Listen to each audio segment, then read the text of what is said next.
हम्म,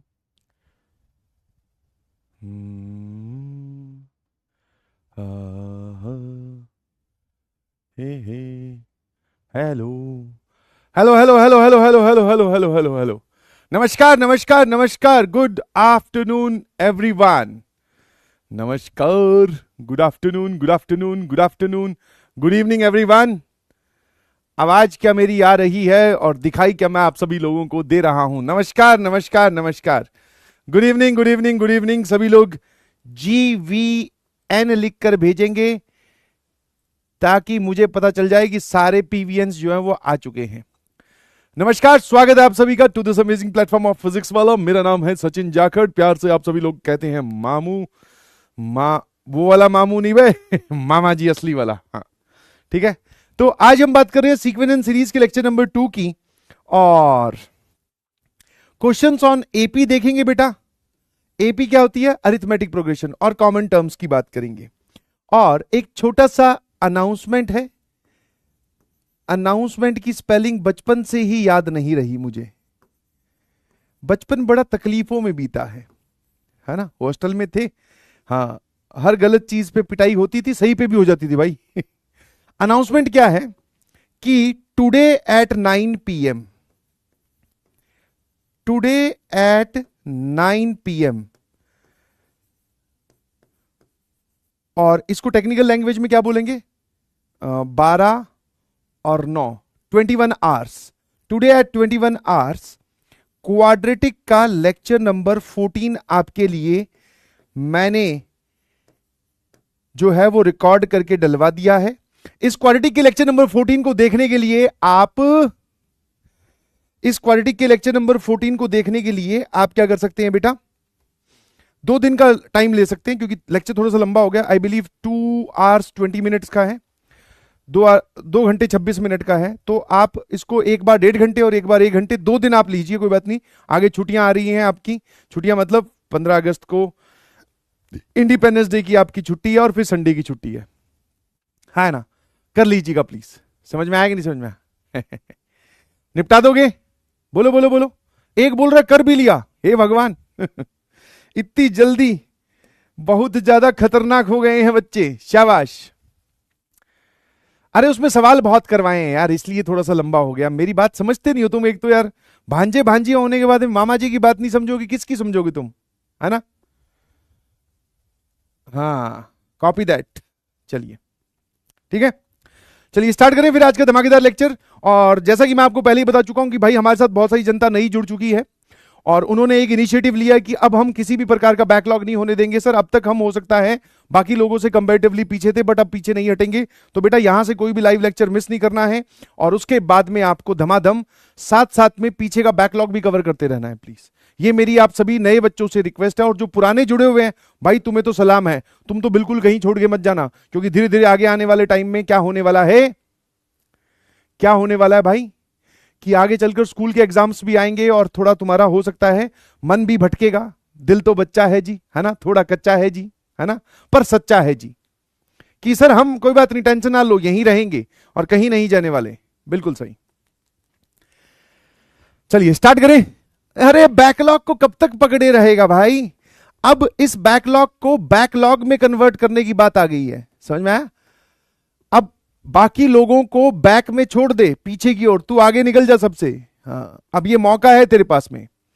और इसके लिए आपके लिए एक सीरीज भी लाई गई है, मैं काफी बार बोलता हूं। वो सीरीज, नया चैनल है PWJE ऑफिशियल करके, उस पे जाइएगा। वहां पर वन शॉट में कंप्लीट क्लास 11th के सारे चैप्टर्स डिटेल्ड एनालिसिस के साथ, डिटेल्ड एग्जांपल्स के साथ करवाए जा रहे हैं। मैं ही वो लेक्चर्स ले रहा हूं, और आपको मजा भी आ रहा है। और बहुत जल्द आपका ट्रिग्नोमेट्री का लेक्चर भी आने वाला है, तैयार रहें। यस और नो? चलिए स्टार्ट करें।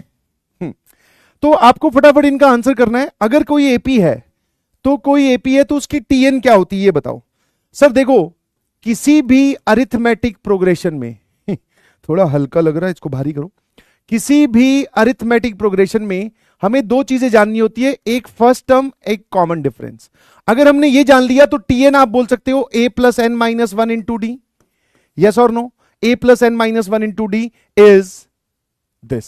बहुत बढ़िया। Sum of first n terms, पहली एन टर्म्स का सम क्या होता है?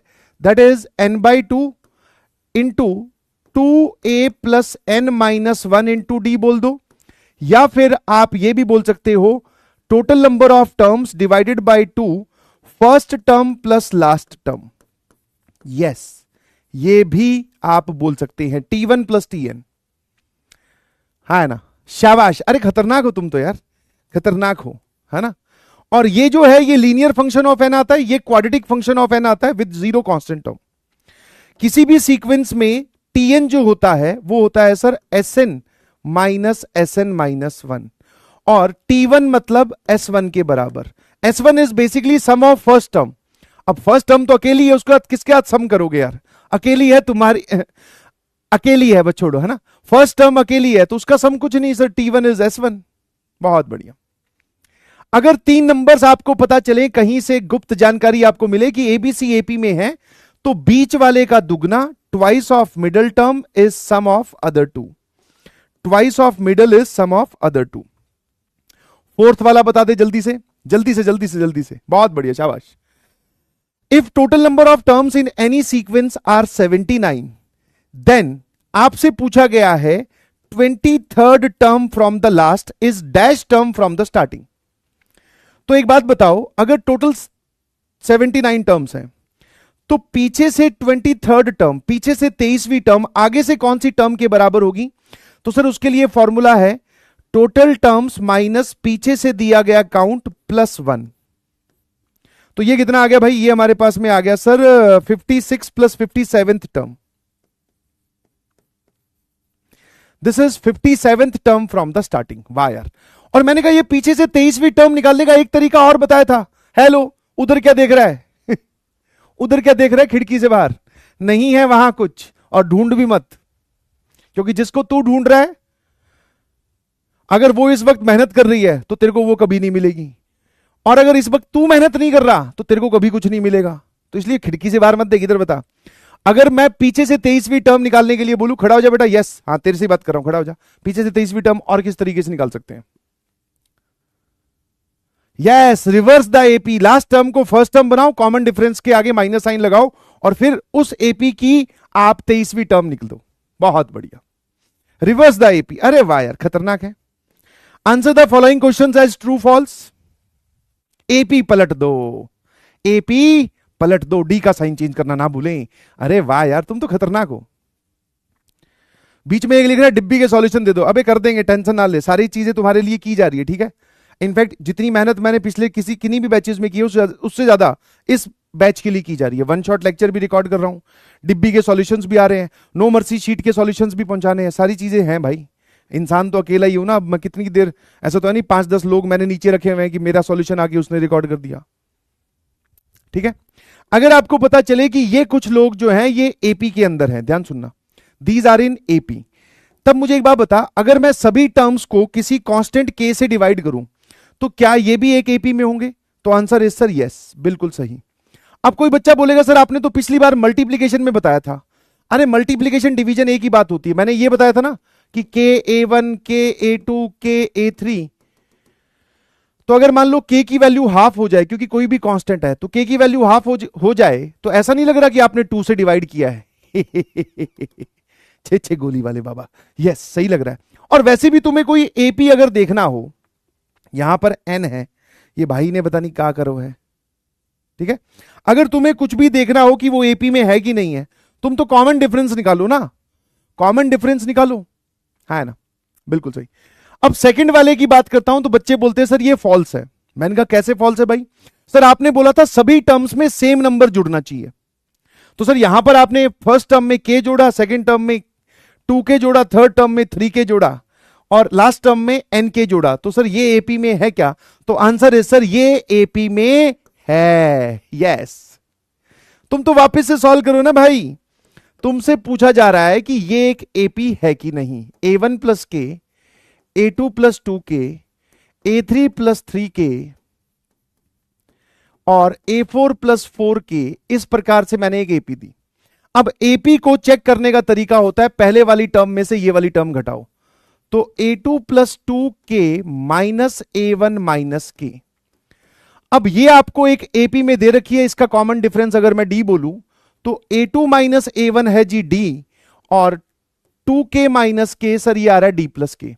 अब इसमें से ये वाली चीज घटा, तो A3 प्लस 3K में से अगर मैं A2 माइनस 2K घटाऊं तो सर वापस ध्यान से देखना भाई, ध्यान से आंखें खोल के, फॉल्स वालों ये है D और ये है K।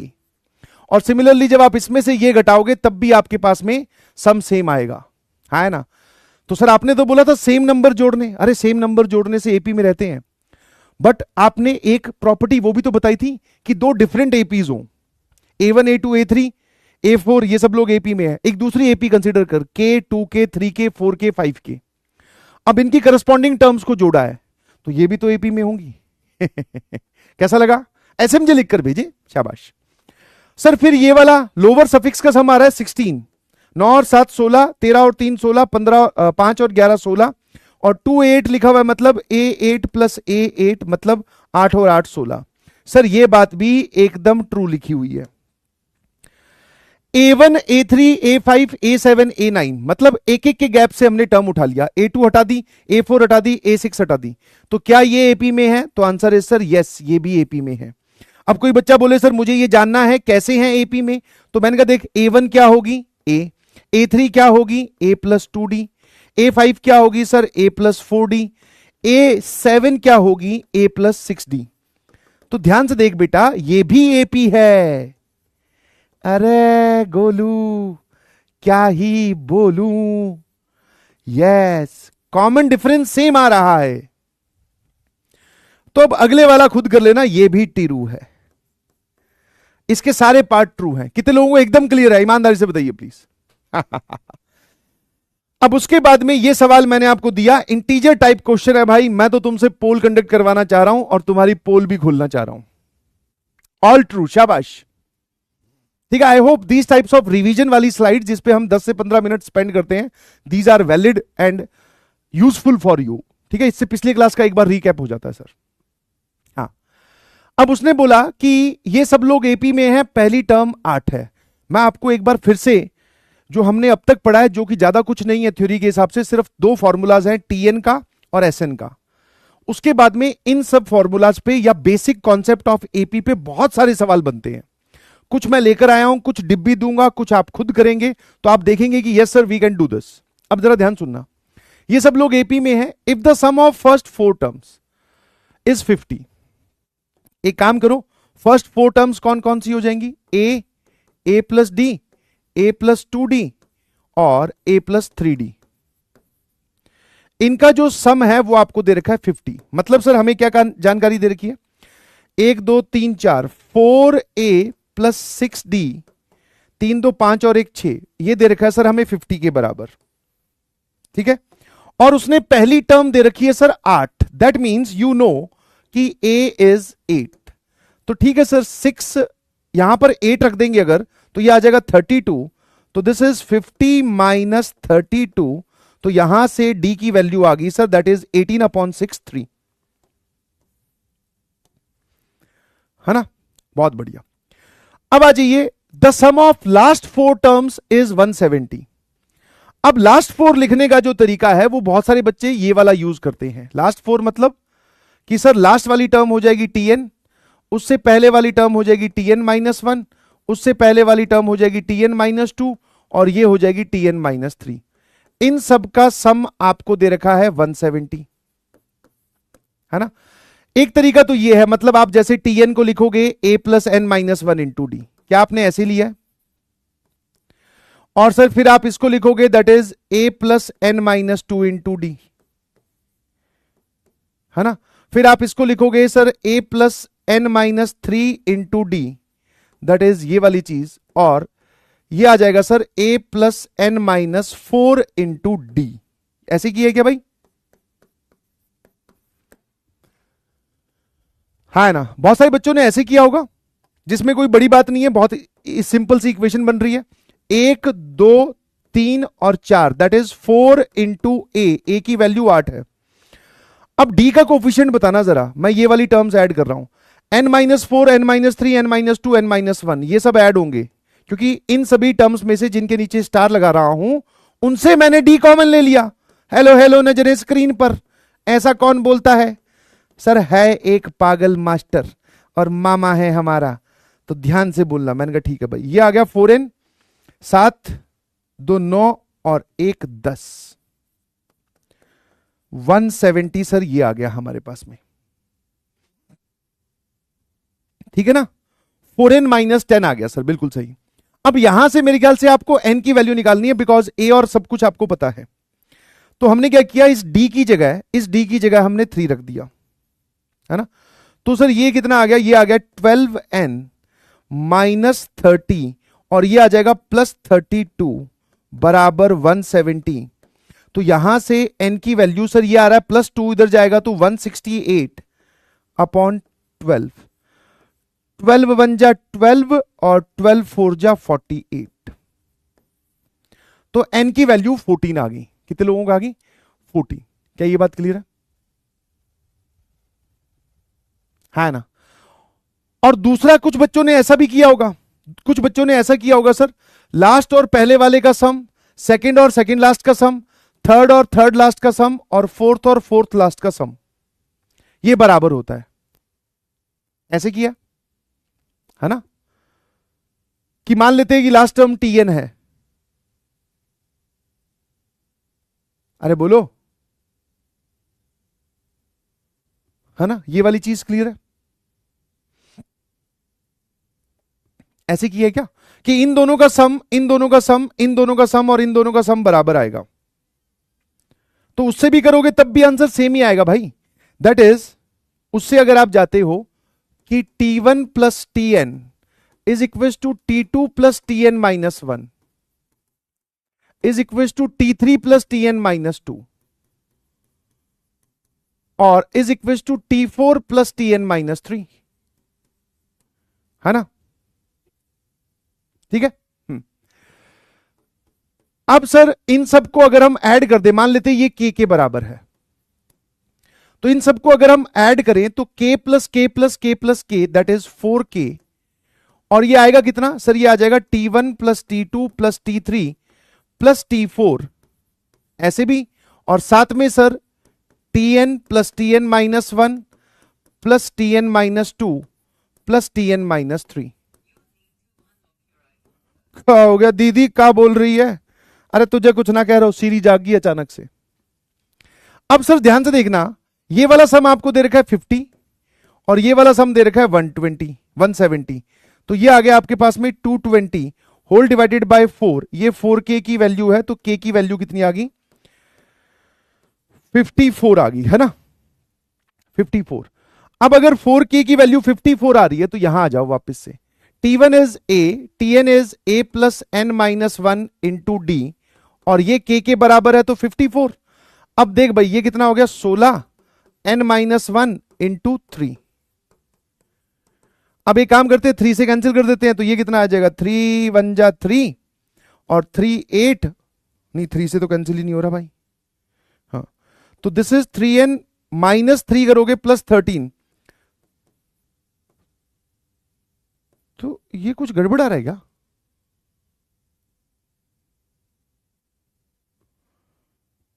अच्छा 55 आएगा यहां पर, हाँ मैं वही सोचूं, मैं तो डर ही गया था। सर ये आ जाएगा इन दोनों का सम 16 प्लस d है 3 इंटू n माइनस 1 बराबर 15। तो यहां से भी n की वैल्यू 14 ही आ रही है। 13 इंटू 3 39, 39 प्लस 16 55। ये ठीक है क्या? एक तो ऐसे, कुछ बच्चों ने ऐसे भी किया होगा कि लास्ट टर्म को उन्होंने l मान लिया, तो ये वाली टर्म क्या हो जाएगी, l माइनस डी, ये वाली टर्म क्या हो जाएगी, l माइनस 2d, और ये वाली टर्म क्या हो जाएगी, l माइनस 3d। क्योंकि अगर लास्ट टर्म l है, लास्ट टर्म l मतलब लास्ट टर्म, तो इससे पहले वाली टर्म d घटा दो, उससे पहले वाली टर्म d घटा दो, उससे पहले वाली टर्म d घटा दो, तो भी हो जाएगा। ठीक है, दिस इज ऑल्सो ट्रू। ठीक है, कैसे भी करो। अब हमारे पास में टोटल 14 टर्म्स आ गई और यहां पर वर्ड यूज किया गया है मिडिल टर्म। कितने लोग इस बात की फरमाइश रखते हैं कि सर हमें आप मिडिल टर्म का पूरा ज्ञान दे दीजिए? बीच का बिच्छू बचपन में खेला है ना, बोले कौन बनेगा बीच का बिच्छू। तो वैसे ही कभी भी वो बीच के बिच्छू की बात करे, मतलब he is talking about middle term, तो आपको क्या सोचना है?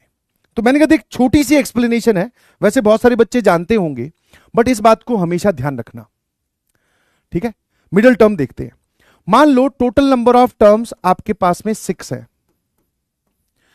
एक कोई भी एपी लिख दो जिसमें टोटल 6 टर्म्स है, ठीक है। जैसे मान लो आपने लिखा 2 4 6, और फिर हमारे पास में 8 10 12, ठीक है। या फिर सर ये जो बात आप बता रहे हो this is for any sequence, ये जो बात अब मैं बता रहा हूं this is for any sequence. आप ये वाली बात किसी भी सीक्वेंस के लिए लगा सकते हो, और आगे चलकर एक चैप्टर और आएगा, उनका तो सिर्फ वक्त आया था, मेरा एक दौर आएगा, ठीक है। एक चैप्टर और आएगा जिसमें मैं आपसे मिडिल टर्म वाला कॉन्सेप्ट फिर लगवाऊंगा। इसलिए मैंने एपी हटाकर कोई भी सीक्वेंस लिख दी जिसमें 6 टर्म्स हैं, A1 A2 A3 A4 A5 A6, ठीक है। और अगर इसी में ही n की वैल्यू होती 7, टोटल नंबर ऑफ टर्म्स अगर हमारे पास में होती 7 ऑड, तो सर ये होती A1 A2 A3 A4 A5 A6 A7, है ना। अब मेरी बात ध्यान से सुनना कि जब total number of terms even होती हैं तो आपके पास में 2 बीच के बिच्छू होते हैं, 2 मिडिल टर्म्स होती हैं। इनका एवरेज मत निकाल देना कि A4 plus A3 upon 2 sir लो एक मिडिल टर्म, नहीं। और जब टोटल नंबर ऑफ टर्म्स जब आपके पास में ऑड होती हैं तो आपके पास में एक ही मिडिल टर्म होती है, ठीक है। यह बात क्लियर हुई कि इन केस ऑफ टोटल टर्म्स अगर इवन है तो 2 मिडिल टर्म, टोटल टर्म्स अगर ऑड है तो एक मिडिल टर्म। अब मिडिल टर्म का नंबर कैसे पता करें, तो उसके लिए डायरेक्टली मैं आपको एक सिंपल सी ट्रिक बताऊंगा। कैलकुलेट, ज्यादा दिमाग लगाना ही नहीं है, total terms divided by 2, total terms plus 1 divided by 2 and total terms plus 2 divided by 2। ये कैलकुलेट करो, ठीक है। आपको अगर कभी बीच वाली टर्म का नंबर पता करना हो तो total terms divided by 2 plus 1 upon 2 plus 2 upon 2, ये तीनों कैलकुलेट कर लो। अब इसमें से जो इंटीजर बने वही मिडिल टर्म है। जैसे फॉर एग्जांपल अगर मैं आपसे बोलूं in case of total terms are n, तो आपको कैलकुलेट करना है n by 2, n plus 1 by 2 और n प्लस 2 बाई 2। तो n की वैल्यू 6 के लिए मैंने ये 3 चीजें कैलकुलेट की, 6 बाई 2, 7 बाई 2 और 8 बाई 2। इसमें से कितनी इंटीजर बन रही है, कितनी इंटीजर बन रही है, क्योंकि मिडिल टर्म का नंबर पता कर रहे हो तो सर वो एक इंटीग्रल वैल्यू आएगी। तो सर ये वाली वैल्यू आ रही है 3 और ये वाली वैल्यू आ रही है 4, तो third term and fourth term are the middle term. Sir इस केस में हम कैलकुलेट करेंगे total terms divided by 2, total terms plus 1 by 2, total terms plus 2 by 2। Integer कौन सी बन रही है सर, सिर्फ ये इंटीजर बन रही है, that is fourth term is the only middle term. कैसा लगा, है ना। तो मान लो मैं आपको बोलूं कि टोटल टर्म्स मेरे पास में 31 है, तो बताओ मिडिल टर्म कौन कौन सी होंगी, मिडिल टर्म कौन सी होगी।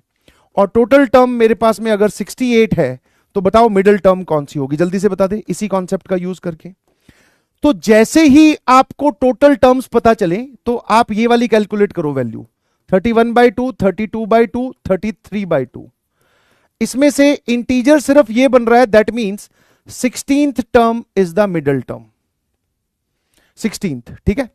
और इसमें सर इसमें भी आप कैलकुलेट करो यही 3 चीजें, कौन कौन सी, 68 बाई 2, फिर एक जोड़ दो 69 बाई 2, फिर 2 जोड़ दो, मतलब 68 में 2 जोड़ दो, दैट इज 70 बाई 2। ये वाला एक इंटीजर बन रहा है और वो इंटीजर बन रहा है सर 34, और ये वाला इंटीजर बन रहा है 35। तो 34th and 35th are the 2 middle terms, है ना। तो पहले वाले में अगर टोटल टर्म्स 31 है तो एक मिडिल टर्म है, टोटल टर्म्स अगर इवन है 68 तो 2 मिडिल टर्म्स है। कैसा लगा। तो अब उसने पूछा है कि प्रोडक्ट ऑफ 2 मिडिल टर्म्स, तो मैंने पूछा यार मिडिल टर्म्स हैं कौन कौन सी, तो सर टोटल टर्म्स है 14 अपॉन 2, फिर 15 अपॉन 2 और फिर 16 अपॉन 2। तो ये वाली आ गई सर हमारे पास में 7th टर्म, और ये वाली आ गई सर हमारे पास में 8th टर्म, और यही हमारे पास में मिडिल टर्म है। तो इस केस में what is your F N F? F N F बोलिए प्लीज, फुल एंड फाइनल। इस केस में आप बोलोगे सर A7 इंटू A8, जल्दी से बता दो। अब A7 कितना आ रहा है भाई?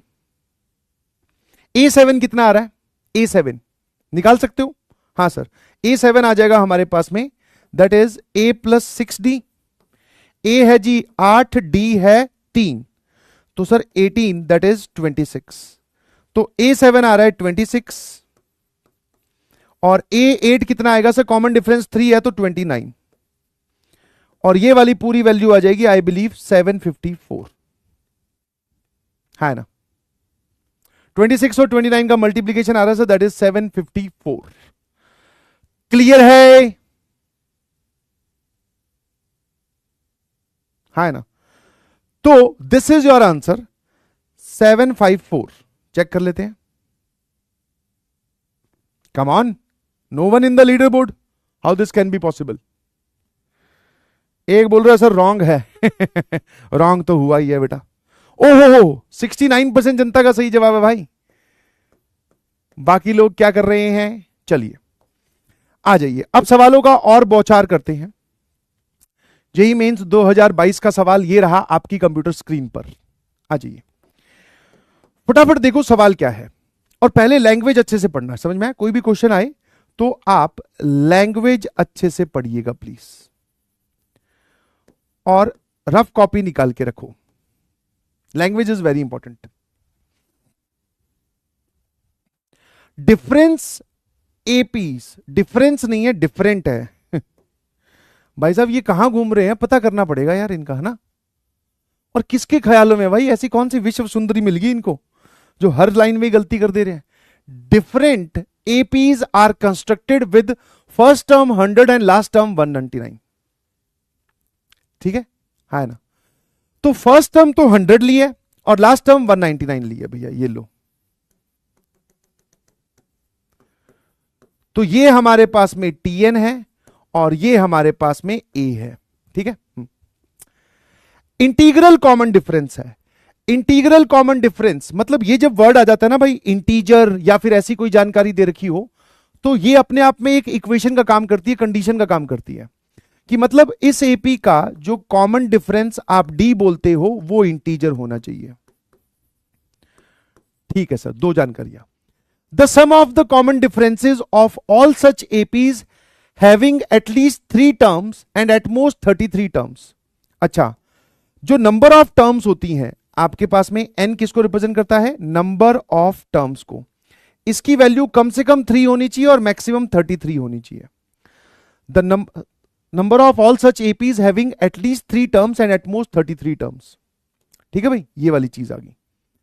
हाँ, तू पोल पोल चिल्लाता रहे, मैं इतने में सवाल करके आगे निकल जाऊंगा। हाँ, तू लिखता रहे पोल पोल पोल पोल पोल।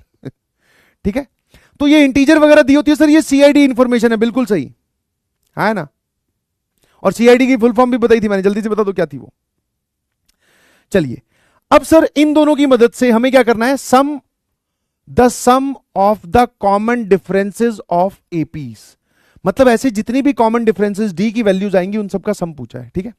तो मैंने क्या किया, T N that is last term is equal to first term plus n minus 1 into D. तो सर यहां पर कितना आ जाएगा? This is 99 is equal to n minus 1 into D, है ना? क्या ये बात क्लियर है?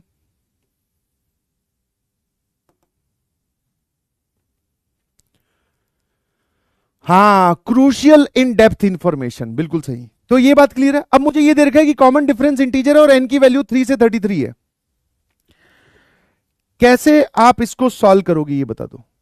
तो एक तरीका तो है यहां से n की वैल्यू निकाल लो यार, खेल खत्म, है ना? वो यहां पर पुट कर दो, फिर यहां से d आ जाएगा। मतलब एक तरीका तो ये हो गया कि दिस इज 99 अपॉन डी बराबर n माइनस 1, तो यहां से 99 अपॉन डी प्लस 1 बराबर n। ठीक है? एक तरीका तो ये हो गया कि सर हमें n दे रखा है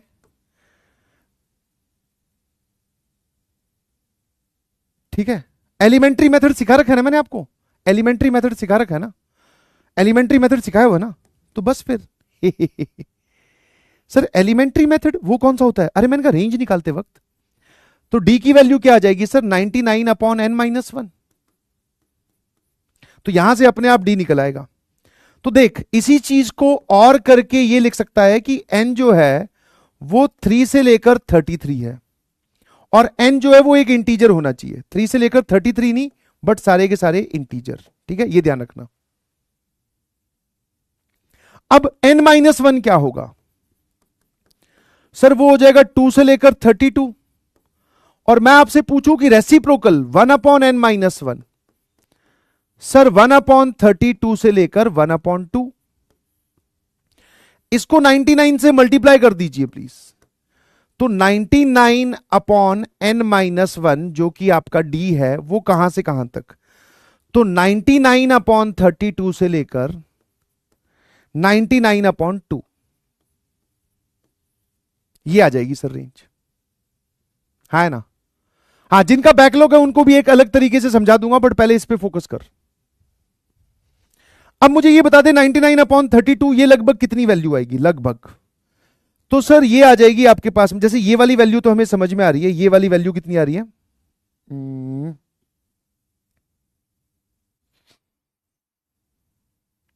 है ना, ये वाली वैल्यू तो आ रही है सर लगभग, दिस इज बे बे बे बे बे बे 2 4 जा 8 और 18 49 पॉइंट समथिंग,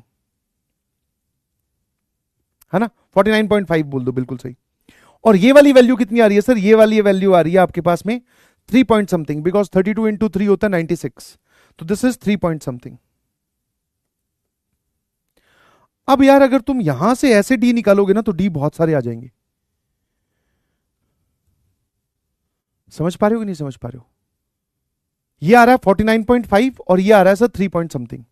तो अगर मैं डी की इंटीग्रल वैल्यू पूछूं, डी की इंटीग्रल वैल्यू पूछूं तो आप बहुत सारे डी बता दोगे। जैसे आप डी क्या क्या बताओगे सर? हम डी बताना स्टार्ट कर देंगे कि 3 पॉइंट समथिंग से बड़ा 4 5 6 7 करते करते सर 49 तक। बट ये सारे आंसर सेटिस्फाई करेंगे ये बात गलत है, क्योंकि ये भी कंडीशन सेटिस्फाई होनी चाहिए। समझ गए कि इसमें बहुत सारी वैल्यूज ये आएंगी ना, 4 5 6 7 49 तक, इन सब का सम बताने लगोगे।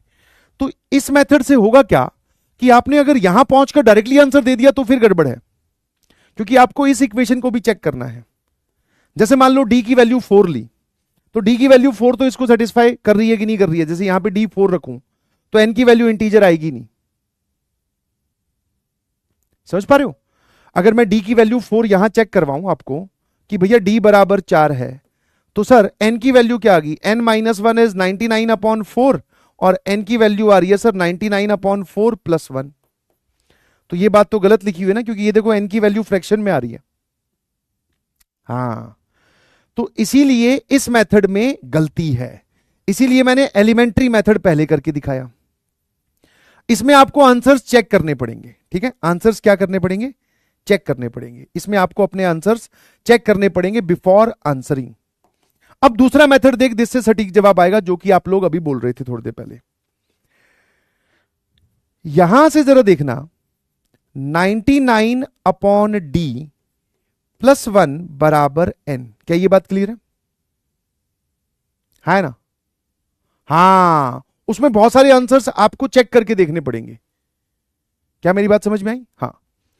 अब यहां पर देखो, ये ठीक लग रहा है सर सीधा सीधा, या फिर आप ऐसे भी बोल सकते हो कि डी की जो वैल्यू है, बेसिकली जो डी की वैल्यू है, that is 99 upon n minus 1। अब 99 क्या होता है? 3 into 3 into 11 upon n minus 1, और हम चाहते हैं कि ये पूरी वैल्यू इंटीजर आए। हम यही चाहते हैं। सर आपको कैसे पता? मैंने कहा देख, कॉमन डिफरेंस इंटीजर दे रखा है तो ये भी इंटीजर। ठीक है, अब मुझे एक बात बताओ, इंटीग्रल वैल्यू कब आएगी? जब सर एक फैक्टर इसमें से कैंसिल हो जाए। तो आप बोल सकते हो कि जब n माइनस 1 3 बन जाए, n माइनस 1 3 बन जाए, क्योंकि जब n माइनस वन 3 बनेगा तो n की वैल्यू आएगी 4, आनी भी अलाउड है, और 3 कैंसिल हो जाएगा। फिर n माइनस वन इन दोनों का मल्टीप्लीकेशन बन जाए 9 बन जाए, तब भी सर n माइनस वन और ये 9 कैंसिल हो जाएगा। या फिर सर n माइनस वन 11 बन जाए, तब भी सर ये और ये कैंसिल हो जाएगा, है ना। या फिर आप ये बोल सकते हो कि sir n minus one in दोनों का मल्टीप्लीकेशन बन जाए, दैट इज 33 बन जाए। या फिर सर n इन तीनों का मल्टीप्लीकेशन बन जाए, तो n माइनस वन आपके पास में 99 बन जाए। ठीक है, अब मुझे एक बात बताओ, यहां से n आया 4, यहां से आपके पास में n आया 10, यहां से n आया सर 12, और यहां से n आया सर 34, और यहां से आपके पास में n कितना आ गया 100। ठीक है, 34 और 100 आप ले नहीं सकते क्योंकि n की रेंज से बाहर जा रहा है। ये तीनों वैल्यूज लेनी अलाउड है, ये तीनों वैल्यूज जो है ये लेनी अलाउड है। कितने लोगों को बात समझ में आई? हाँ, एक कंडीशन बिल्कुल सही ये भी हो सकता है कि सर n माइनस वन जो है वो 1 बन जाए, तो यहां से n की वैल्यू 2 आएगी, सर वो भी लेनी अलाउड नहीं है क्योंकि उसने बोला n की वैल्यू 3 से बड़ी और 33 से छोटी होनी चाहिए, तो ये 3 वैल्यू आ रही है ना। तो ये 3 वैल्यूज अगर आपके पास में आ रही हैं तो आप बोल सकते हो d बराबर 99 upon n minus one, where we can put n equals to, एक तो 4, कौन सी 4 10 एंड 12, 4 10 एंड 12। तो एक बार बताओ, जब आप n की वैल्यू 4 लोगे तो d कितना आ रहा है सर, दैट इज 99 अपॉन 3, तो d आ रहा है सर 33। फिर जब आप n की वैल्यू 5 लोगे, n की वैल्यू 10 लोगे, तो सर ये कितना आ रहा है, d बराबर 99 अपॉन 9, सर ये आ रहा है 11, है ना। फिर जब आप n की वैल्यू 12 लोगे तो d आ रहा है सर हमारे पास में 99 अपॉन 11, दैट इज 9। इन सबका सम पूछा है, सम सर ये हो गया 44 और 9, that is 53 is our FNF। 53 हमारा क्या आ जाएगा, FNF आ जाएगा। कितने लोगों को बात समझ में आई कि हां सर ये वाला तरीका एकदम फिटूस है, सही है, समझ पा रहे हो। तो ये इंटीजर लाने का काम हमने ऐसे सोचा। कितने लोगों को बात समझ में आई?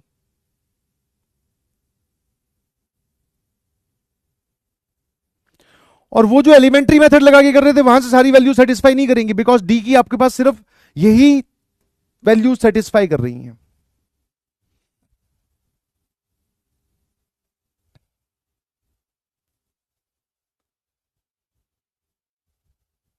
है ना। इसको एक तरीके से और भी सोच सकते हो बेटा, वो सेम मतलब सेम ही बात है बोलने की। n minus one into D 99 आना चाहिए। अच्छा एक बात बताओ, n माइनस वन कहां से कहां तक होगा? अगर सर n जो है वो 3 से 33 है तो n माइनस वन 2 से 32 होगा, तो 2 से लेकर 32 के बीच में आपको वैल्यूज लेनी है यहां पर, और ये एक इंटीजर आना चाहिए। तो आप डायरेक्टली भी सोच सकते हो, बेसिकली डायरेक्टली कुछ नहीं है, बस यही काम करना पड़ेगा, है ना। हाँ, अब मुझे एक बात बता कि अगर मैं 2 लूंगा n माइनस वन की वैल्यू तो नहीं सेटिस्फाई होगी, बिकॉज लेफ्ट हैंड साइड में जो फैक्टराइजेशन है वो 3 इंटू 3 इंटू 11 की है, तो n minus one into D भी इसी फैक्टराइजेशन को सेटिस्फाई करना चाहिए। एक केस आप बोल सकते हो कि सर ये 3 बन जाए और ये 33 बन जाए, ठीक है, ताकि 3 इंटू 33 इस तरफ आ जाए। दूसरा केस आप बोल सकते हो कि सर ये 9 बन जाए और ये 11 बन जाए, मैं कहा ये भी ठीक है। तीसरा केस आप बोल सकते हो कि सर 3 9 हो गया, ये वाला 11 बन जाए और ये वाला 9 बन जाए, मैं कहा ये भी ठीक है। और भी बहुत सारे केसेस है, आप ये बोल सकते हो ये 99 बन जाए, ये 1 बन जाए, ठीक है, हाँ है ना। और फिर सर ये 1 बन जाए, ये 99 बन जाए। ये दोनों केसेस n की वैल्यू के लिए रिजेक्ट हो जाएंगे, यही एक्सेप्ट होंगे। कितने लोगों को बात समझ में आई? हाँ है ना, सीख लिया, शाबाश। तो ये जो इंटीजर वाली इंफॉर्मेशन है, कितने लोग इसको ध्यान रखेंगे कि this is a CID information. और ऐसा नहीं है कि सिर्फ जेई मेंस, जेई एडवांस वाले भी इसमें खेलते हैं, है ना। अरे फिजिक्स की क्लास कैंसिल हुई है कि नहीं, तो पहले मैथ्स का तो कर ले, वरना तेरे लिए तो ये क्लास भी कैंसिल हो जाएगी। बढ़िया सवाल है, रिपीट करोगे घर पे जाकर, एक बार रीअटेम्प्ट करोगे, खुद सोचोगे। फैक्टराइजेशन का खेल है, इंटीजर दे रखी है। इंटीजर मतलब सर हमारे पास में सीआईडी जानकारी। कैसी जानकारी? सीआईडी वाली जानकारी। और ये जानकारी बहुत इंपॉर्टेंट रोल प्ले करती है भाई, आपको ये बात समझनी पड़ेगी। क्लियर है? अब जरा देखना, ये सवाल इसके सामने एकदम हल्का है, जी एडवांस 2015 का। Suppose that all the terms of an AP are natural numbers. इस बात पे ध्यान देना कि सारी टर्म्स जो है वो नेचुरल नंबर्स हैं। बहुत बढ़िया, मतलब कोई भी फ्रैक्शन में नहीं आ सकती। ठीक है, हाँ ना? चल भैया, तुम क्या है, कई बार प्यार दिखाने के लायक छोड़ते नहीं मुझे और क्या। If the ratio of the sum of first 7 terms to the first 11 terms, ठीक है, मतलब first 7 terms to first 11 terms, उसने फर्स्ट वर्ड का यूज किया है और ये रेशियो 6/11 है। And the 7th term lies between T7, lies between बोला है तो सर ये और ये हो जाएगा। अब वो common difference of the AP पूछ रहा है और उसने पहले ही बोल दिया कि एपी की सारी टर्म्स नेचुरल नंबर है। मैंने कहा फटाफट बता S7 क्या होता है। Sir that is 7/2 into 2a plus 6d। मैंने कहा ठीक है भाई। और S11 क्या होता है? Sir that is 11/2 into 2a plus 10d, है ना? और बराबर सर 6/11 आ गया। मैंने कहा ठीक है भाई, है ना? Sum of first 7 terms and sum of first 11 terms, और ये 6/11 दे रखा है। ठीक है जी। तो ये 2 और ये 2 कैंसिल, उसके बाद में ये 11 और ये 11 कैंसिल। ठीक है, इसको इधर मल्टीप्लाई कर दो सर, ये आ जाएगा 12a प्लस 60d, और इसको अंदर मल्टीप्लाई कर दो सर, ये आ जाएगा 14a प्लस 42d। ठीक है भाई, जरा देखना यहां से मेरे पास में क्या निकल कर आया। इसको इधर लेके जाऊंगा सर, ये आ जाएगा 2a, और इसको इधर लेके आऊंगा सर, ये आ जाएगा 18d, है ना? 60 माइनस 42 इज बेसिकली 18, और सर a की वैल्यू आ गई 9d के बराबर। ये बात हमें पता चली इस रिलेशन से। अब हमें कॉमन डिफरेंस निकालना है इस सवाल में। बहुत सारे बच्चों ने कर लिया होगा, बट तुम क्या रिस्पॉन्ड ढंग से कर नहीं रहे। A7 क्या होगा सर? a प्लस 6d, वो 140 और 130 के बीच में होना चाहिए। अब आप a की जगह 9d लिख दो sir, this is 9d plus 6d। तो सर ये कितना आ जाएगा? अगर ये वाली वैल्यू 9d है तो ये पूरा सॉल्व करने के बाद में आ जाएगा 9 और 6 15d। तो ये 140 और 130 के बीच में होना चाहिए। तो d जो है वो ऑब्वियसली 140/15 और 130/15 के बीच में होगा। एक बात आपको समझ में आती है कि अगर नंबर्स एपी के नेचुरल नंबर्स हैं तो कॉमन डिफरेंस भी इंटीजर होगा, क्योंकि आपने बोला कि एपी के सारे नंबर्स नेचुरल नंबर्स हैं। तो सभी लोग अगर नेचुरल नंबर्स हैं तो दो नेचुरल नंबर्स बेसिकली इंटीजर्स। ठीक है ना? तो जब आप 2 को घटाओगे तो जवाब तो इंटीजर ही आएगा। तो क्या मैं ये बोल सकता हूं कि डी भी एक इंटीजर क्वांटिटी है? अब की बार उसने फिर ये बात बोली है। तो अब ये बता दो ये कितना आएगा सर, है ना? तो 15 इंटू 4 वो होता है 60। ठीक है ना? तो 15 इंटू 8 कितना हो गया सर? 120। तो 8 पॉइंट समथिंग, तो ये कितना आएगा आपके पास में? दिस इज है ना? हाँ, 8 पॉइंट समथिंग आ जाएगा सर ये।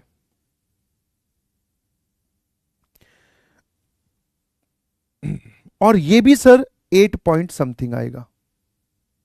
या 15 इंटू 9 कितना होता है? 9 5 जा 45, 135। हाँ सर, ये तो 135 होता है। तो दिस इज 9 पॉइंट समथिंग। अब d जो है वो 9 पॉइंट समथिंग के बीच में है और 8 पॉइंट समथिंग से बड़ा है, तो d सिर्फ और सिर्फ 8 होगा। That is our F N F.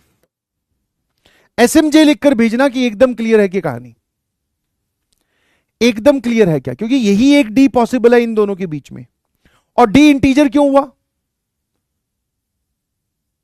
D integer क्यों हुआ? अच्छा 8 नहीं है भाई, 9, sorry sorry sorry sorry sorry sorry, छोटी मोटी गलतियां बहुत हो जाती हैं। हाँ सर ऑब्वियसली 8 यहां है, 8 पॉइंट समथिंग यहां होगा, 9 यहां होगा, 9 पॉइंट समथिंग, तो ये वाली वैल्यू जो है ये डी की होगी। 999 बिल्कुल सही। तो वापस से सर ये इंटीजर वाली इंफॉर्मेशन हमें कैसे बिहेव करेगी? This information behave likes CID information. Clear है? अब जरा देखना, एक सवाल मैं आपको घर के लिए सॉल्व करने के लिए दे रहा हूं, ये भी उसी टाइप का सवाल है, आप देखोगे कि एज इट इज रिपीट किया गया है ना? दिस इज रिपीटिशन ऑफ, यही है सेम, यहां पे 5/17 दे दिया, sum of 5 terms, sum of 9 terms, A15 same, उसने जेई एडवांस की लैंग्वेज को कॉपी किया है। तो this is do it by yourself number A, और इसका आंसर भी मेंशन्ड है, तो इसकी चर्चा अब आज के बाद नहीं होगी। मेरे ख्याल से आप सभी लोग खुद कर सकते हैं। करोगे एकदम? बिल्कुल सही। आ जाइए भैया, है ना? एक सवाल और सॉल्व करते हैं। आ जाओ, इसका भी आंसर पहले से दे रखा है, कोई बात नहीं। हाँ होमवर्क नहीं, डिब्बी होमवर्क का आएगा भाई, एक मैंने करवा दिया, इतना सा कॉन्फिडेंस नहीं है। सेम सवाल है, एकदम सेम सवाल। वहां पे A7 दे रखा था या T7, यहां पे A15 दे रखा है। वहां पर 6/11 दे रखा था, यहां कुछ और दे रखा है। वहां पे पहली 7 टर्म्स और 11 टर्म्स का रेशियो लिया था, यहां पे 5 टर्म्स और 9 टर्म्स का रेशियो लिया है। बिल्कुल भी होमवर्क नहीं है भाई, सीधा सीधा यहां आइए प्लीज। ठीक है, इसमें पोल करवाऊं? पागल वागल है क्या? आ जाइए। Suppose that the number of terms in AP are 2k। अब 2k का मतलब होता है कि टोटल नंबर ऑफ टर्म्स जो है वो आपको कैसी दे रखी है? इवन। कैसे? क्योंकि देखो उसने बोला k कोई नेचुरल नंबर है, अगर इसमें नेचुरल नंबर रखोगे, अगर 1 भी रख दोगे तो भी ये 2 आएगा, 2 रखोगे तो 4 आएगा, 4 रखोगे तो 8 आएगा, तो ये इवन नंबर ऑफ टर्म्स है।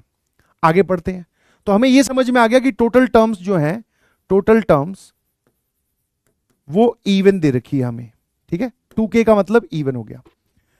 If the sum of all the odd terms of AP is 40, if sum of all the even terms is 55, then the last term and the last terms exceed the first terms by 27, then find the value of k। बहुत ही simple सा सवाल है, language case making वाला मतलब sorry language वाला सवाल है, जिसमें आप लैंग्वेज से इक्वेशन बनाते हो, क्लास 10th वाली बात बता रहा हूं। आ जाइए। अच्छा यहां पर एक छोटी सी लैंग्वेज की एम्बिग्यूटी है, उसको लिखना चाहिए था sum of all the odd numbered terms. यहां पर पहले मैं आपको बता देता हूं, all odd numbered terms is 40, sum of all even numbered terms, even numbered term।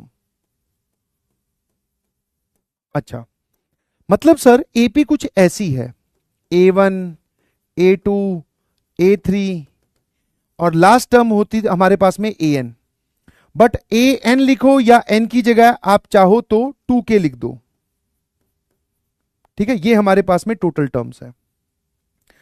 अब इसमें से ऑड नंबर टर्म का मतलब क्या है? A1 A3 फिर A5। तो ये जो सम आपको दे रखा है 40, ये किसका दे रखा है बेटा? A1 plus A3 plus A5, इसका सम आपको दे रखा है 40।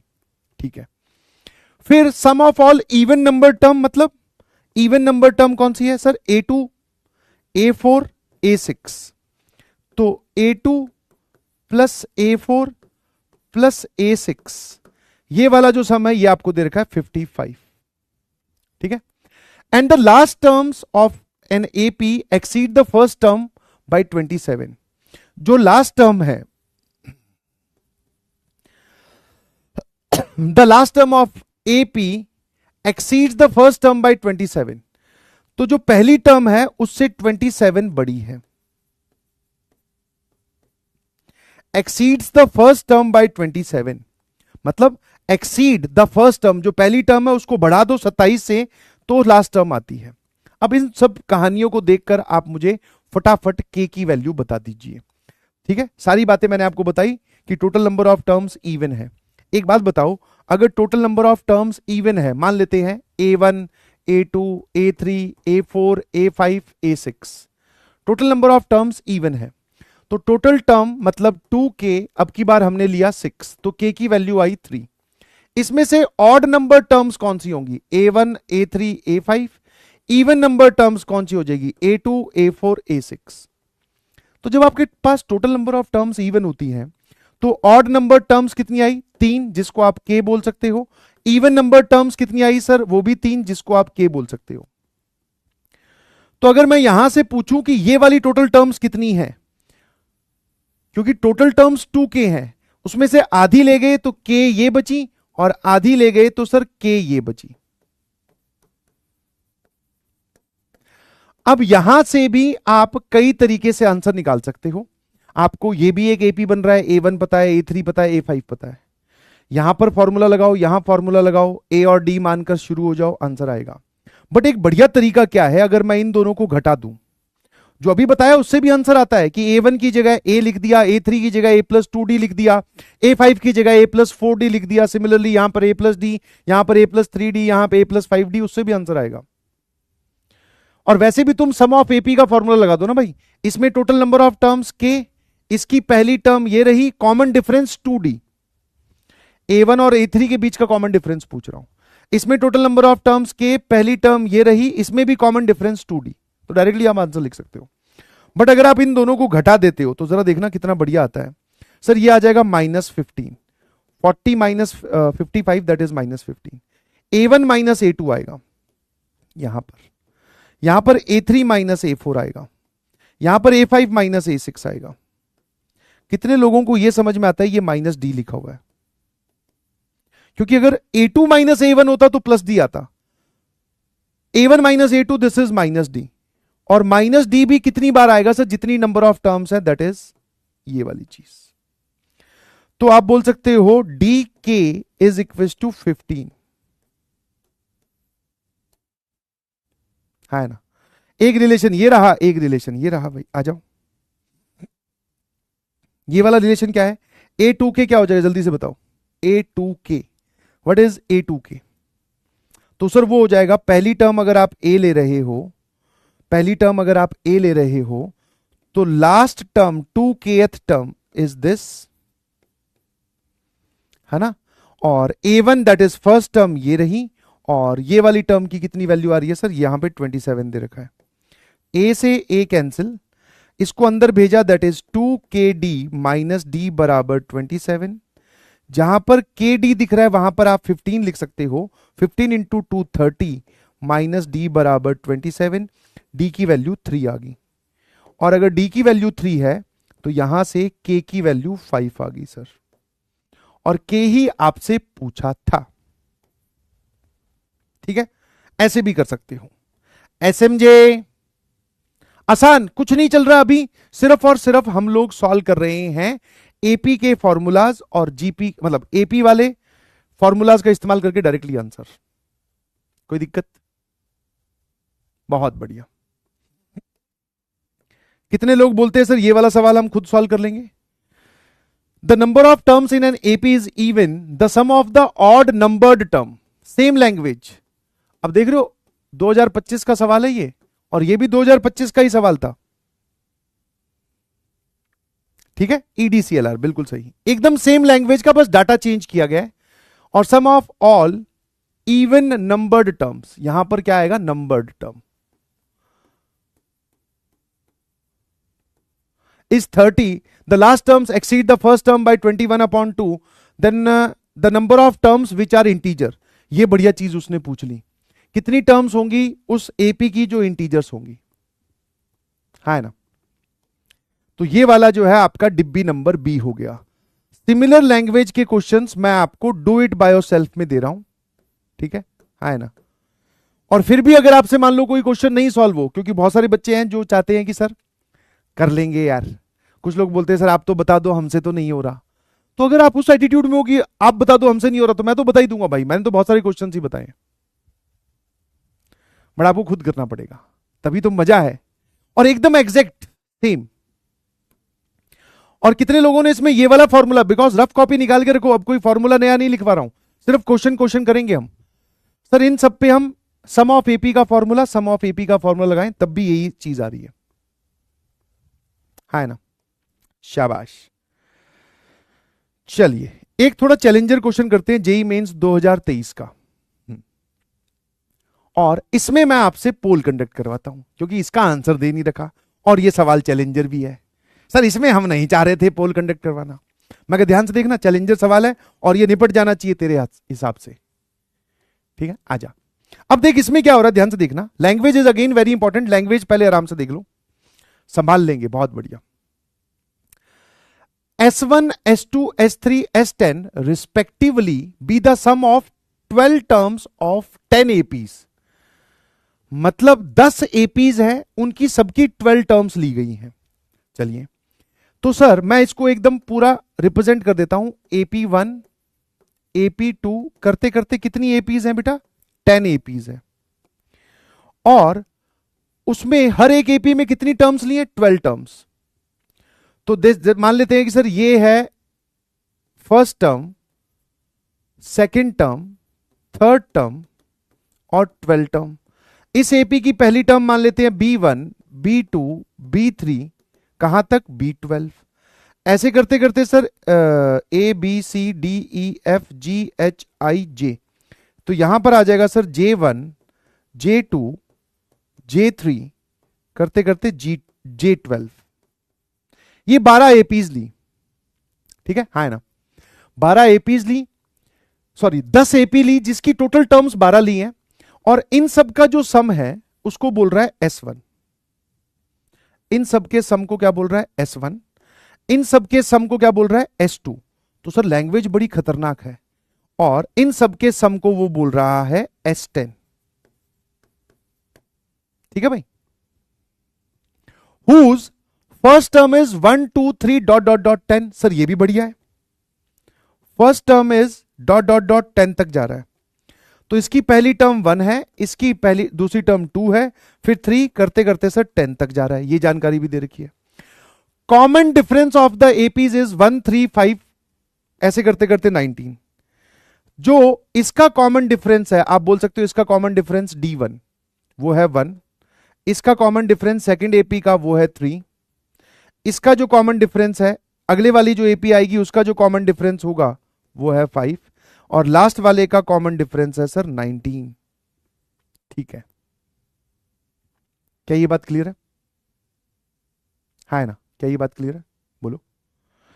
10 एपी, हर एक एपी की 12-12 टर्म्स ली गई हैं, जिसमें हर एक एपी की पहली टर्म भी बता रखी है 1 2 3 डॉट डॉट डॉट 10, यहां पे लिखा हुआ पूरा कॉमन डिफरेंस भी बता दिया है।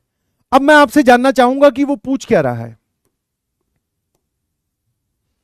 सर ये क्या पूछ रहा है जरा देखना। अच्छा यहां पे काला खट्टा फिर कर दिया भैया ने।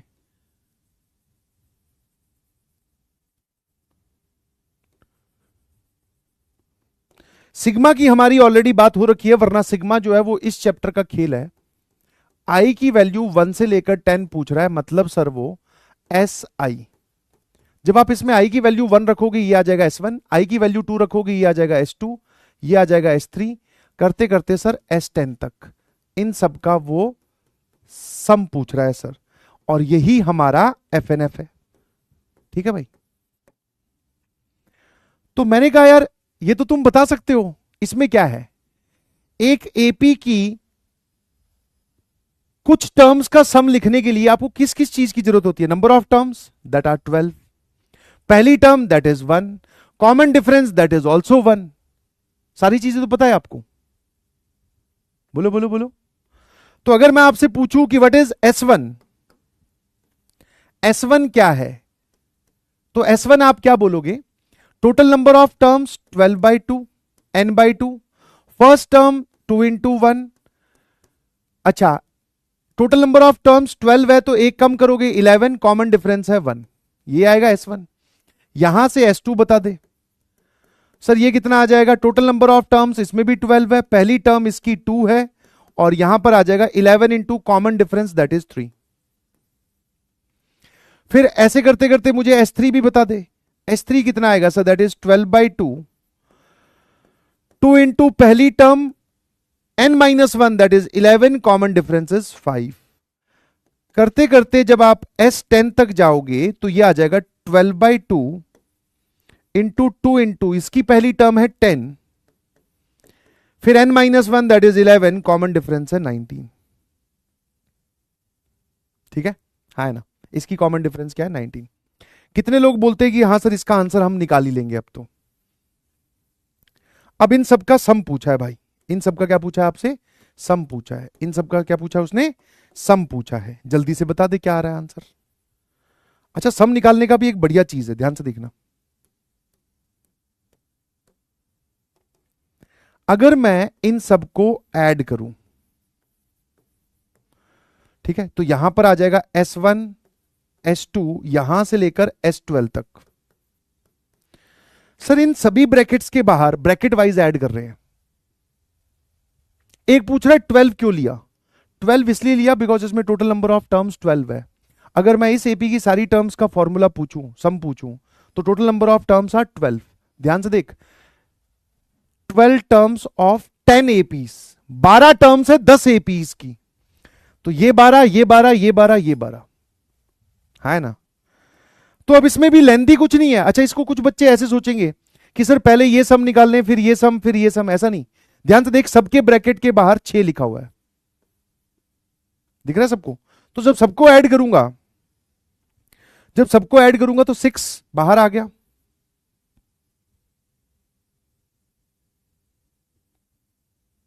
हाँ यहां पर 10 होगा, कोई दिक्कत नहीं है, यहां पर दिस इज S10। हाँ, तो इन सबको ऐड किया तो ये 6 बाहर आ गया। अब जरा देखना, इसको वर्टिकली ऐड करके दिखा मुझे। तो सर ये आ रहा है 2 इंटू 1 प्लस 2 प्लस 3 कहां तक, 10 तक। जब आप इन सबको जोड़ोगे, बिकॉज 6 हमने ब्रैकेट के बाहर कॉमन ले लिया, ठीक है। अब जरा देखना, इन सबको भी वर्टिकली ऐड करके दिखा। तो सर ये कितना आ रहा है, this is 11 into 1 plus 3 plus 5 till कहां तक, 19। खेल खत्म, आंसर आ गया। यस। अब एक बार बताओ, ये सम कितना होता है। सर इसमें टोटल 10 टर्म्स हैं, तो 10/2 into first term plus last term. Sir ये आ रहा है 5 इंटू 11 55। सर ये लिखा हुआ है 55 इंटू 2, ठीक है। यहां पर लिखा हुआ है 11, और ये वाला सम बताना जरा, टोटल नंबर ऑफ टर्म्स कितनी है। सर वापस से 10 ही टर्म्स है, बिकॉज ये जितनी है उतने ही ये है, 10 टर्म्स, तो 10/2 first term plus last term, है ना। तो ये आ गया 20 इंटू 5, तो ये आ गया सर 100।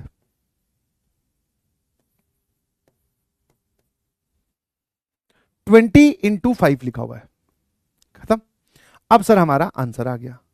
अब इसमें से चाहो तो 11 कॉमन ले लो, वो भी कोई दिक्कत नहीं है। 11 कॉमन लोगे, बाहर 6 है, यहां पर कितना आ जाएगा 2 इंटू 5, और यहां पे बच रहा है सर 100। तो ये लिखा हुआ है 110 इंटू 66। कुछ गड़बड़ तो नहीं कर दी मैंने। 2 इंटू 55, और ये आ रहा है 20, है ना।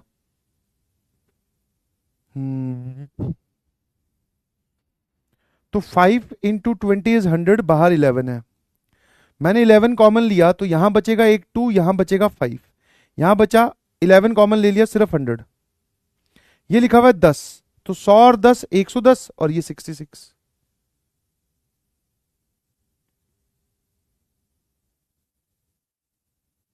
है ना। तो 66 इंटू 11, अच्छा मैं सही है, कुछ ज्यादा ही सोच रहा हूं। सर ये लो, 7260 आ गया सर ये। सर ये हमारा आंसर आ गया, ऑप्शन डी इज करेक्ट। तो यहां पर ऐड करने वाली बात जोरदार थी, कि आपको ऐसा नहीं है कि आप हर एक को सिंप्लीफाई करो फिर ऐड करो। वैसे आप हर एक को सिंप्लीफाई करके फिर ऐड करोगे तो वो भी एक एपी बनेगी। तो जल्दी से बताओ कितने लोगों का चैलेंजर सवाल का जवाब भी आ चुका है भाई। 50% जनता का सही जवाब है, कोई बात नहीं, बट बाकी जनता इसमें सीख गई है ना।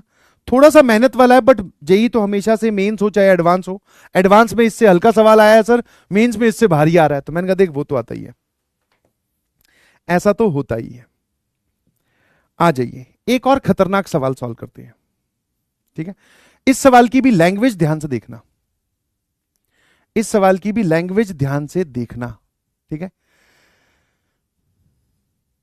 The sum of all 2-digit positive numbers which when divided by 7 yields remainder 2 और 5, 2 और 5 पूछा है, ठीक है।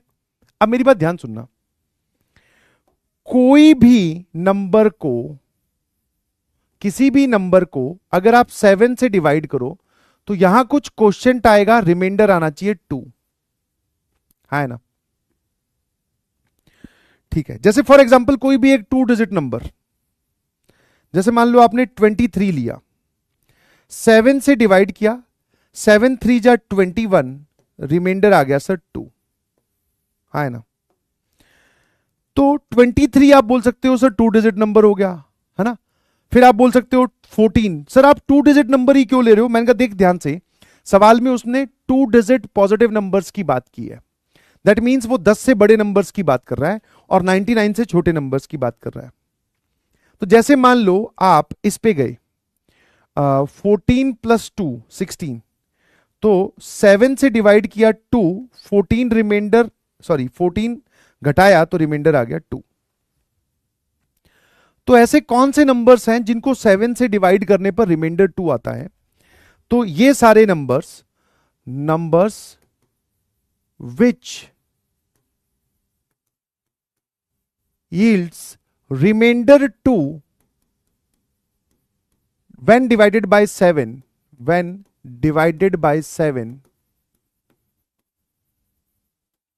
are of the form 7n + 2, ये इस फॉर्म के होते हैं। वापस देखो कि कोई भी नंबर,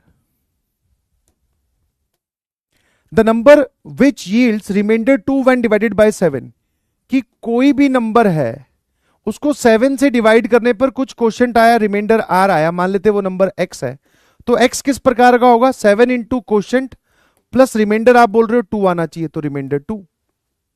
तो वही तो लिखा है कि नंबर जो भी होंगे जिनको 7 से डिवाइड करने पर रिमाइंडर 2 आएगा वो इस प्रकार के होंगे। अब आपको 2-digit नंबर चाहिए तो इसमें 1 मत पुट करना, आप इसमें n की वैल्यू 2 पुट करो। 14 + 2 16, ये पहला नंबर आ गया, n की वैल्यू 3 पुट करो। 21 + 2 23, देख लो ये जितने भी नंबर्स लिख रहा हूं ये 2-digit है और 7 से डिवाइड करने पे रिमाइंडर 2 आएगा। फिर आप इसमें n की वैल्यू 4 पुट करो, तो 7 4 जा 28 + 2 दैट इज 30। अब ये जो नंबर्स हैं जिनको 7 से डिवाइड करने पर रिमाइंडर 2 आ रहा है, कितने लोगों को ये एक एपी बनती हुई दिखी। 16 + 7 23, 23 + 7 30, अगला नंबर आएगा सर 37, कॉमन डिफरेंस इज, ये चलता जाएगा ऐसे, ठीक है। तो मैंने यहां पर डिकोड कर दिया कि जिसमें रिमाइंडर 2 आएगा वो वाले नंबर होंगे 7n + 2 फॉर्मेट के, और कहां से स्टार्ट हो रहे हैं सर, 16 23 30 37 चलता जाएगा। आपको सिर्फ मुझे लास्ट नंबर बताना है, लास्ट नंबर जो कि 2-digit का होगा, मतलब 99 से छोटा वो लास्ट नंबर कौन सा होगा। तो वो भी बहुत सिंपल है यार, पहले तो 99 के आसपास 7 का मल्टीपल ढूंढ ले। तो मेरे ख्याल से 91 जो है वो 7 से डिवाइड होता है, 7 1 जा 7, फिर 2 7 3 जा 21, है ना। तो मतलब सर लास्ट नंबर हो जाएगा आपके पास में, अब इसमें 2 जोड़ दे, 93, है ना, कि 7n + 2 टाइम का लास्ट नंबर होगा जब आप n की वैल्यू 13 पुट करोगे, तो 13 इंटू 7 इज 91 + 2 दैट इज 93। अब इसमें 7 और जोड़ोगे, इस एपी का अगला नंबर जो होगा वो 100, बट ये आपको रिजेक्ट करना है because we are talking about only 2-digit numbers. तो ये 3-digit का हो गया, इसको भी 7 से डिवाइड करने पे रिमाइंडर 2 ही आ रहा है, करके देख लो चाहो तो, है ना, क्योंकि 98 जो है वो 7 का मल्टीपल होता है, तो रिमाइंडर इसमें भी 2 आएगा, पर लेकिन सर ये 3-digit का इसलिए इसको हटा देंगे, ठीक है भाई। अब उसके बाद में उसने बोला रिमाइंडर 5 आए, तो सर ये वाली चीज तो हम समझ ही गए, जो रिमाइंडर 5 आएगा वो नंबर इस प्रकार के होंगे, दैट इज 7n + 5। तो मैंने कहा इसमें बता दे पहला नंबर कौन सा आएगा, 1 रखने पर 11 आ जा रहा है, तो सर यही हमारा पहला नंबर है। 2 डिजिट का चाहिए ना आपको, आप यहां पर n को 0 रखकर 5 नहीं बोल सकते, 5 सिंगल डिजिट का नंबर है। 11 को 5 से डिवाइड करके देख, सॉरी 7 से डिवाइड करके देख, रिमाइंडर 5 आ रहा है। 11 नहीं है भाई, ये 12 है, ठीक है। अगला नंबर 2 रखा, 14 प्लस 5 दैट इज 19। और वैसे भी आप बोल सकते हो अब इसमें 7 7 जोड़ते जाओ, इसमें क्या करो 7 7 जोड़ते जाओ। मैंने बोला लास्ट वाला नंबर बता दे यार, तो वो नंबर आ जाएगा सर दैट इज 96, है ना। 91 लास्ट मल्टीपल था, उसमें 7 जोड़ा तो ये, सॉरी 5 जोड़ा तो ये आ गया हमारे पास में 96, है ना। या फिर आप इसमें 13 रखोगे तो 13 इंटू 7 91 प्लस 5 दैट इज 96। 14 रखते ही ये नंबर जो है 101 आ जाएगा।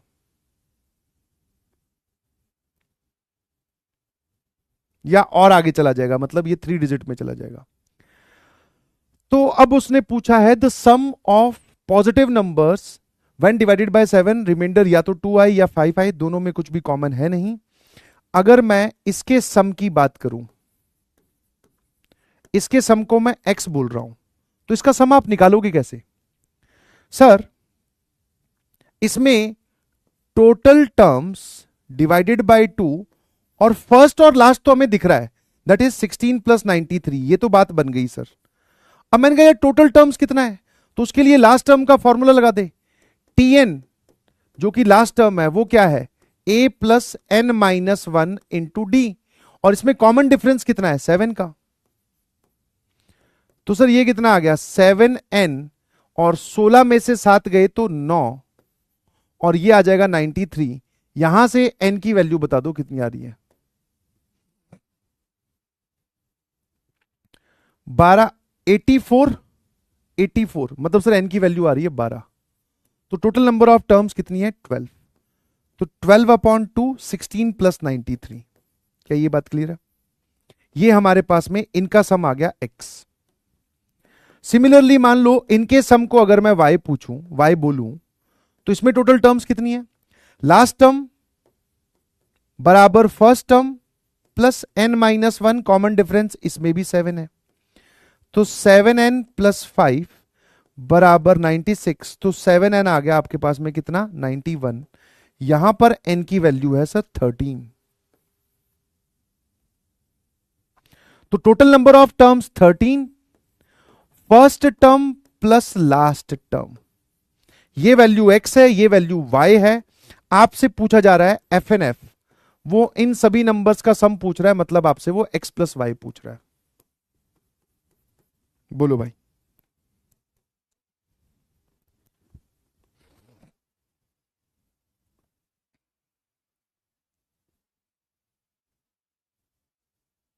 क्लियर है? सवाल पूछने का तरीका थोड़ा कैजुअल है सर, सवाल पूछने का तरीका थोड़ा कैजुअल है। बनी एपी ही है, फॉर्मूला एपी का ही लगा है, पर उसने सही तरीके से नहीं पूछा। उसने ये बोल दिया, बोले भाई पहले तो आप वो नंबर ढूंढो और फिर जवाब खुद दो। बच्चे बोल रहे हैं सर इसका आंसर आ रहा है डी, दैट इज 1356। सबको समझ में आया कि ये यील्ड्स रिमाइंडर वाली चीज समझ में आती है? अब इसको थोड़ा सा जल्दी जल्दी करना सीखते हैं। मान लो number when divided by 6, number when divided by 6 leaves बोल दो या फिर यील्ड्स बोल दो रिमाइंडर 5, ये किस फॉर्म के होंगे?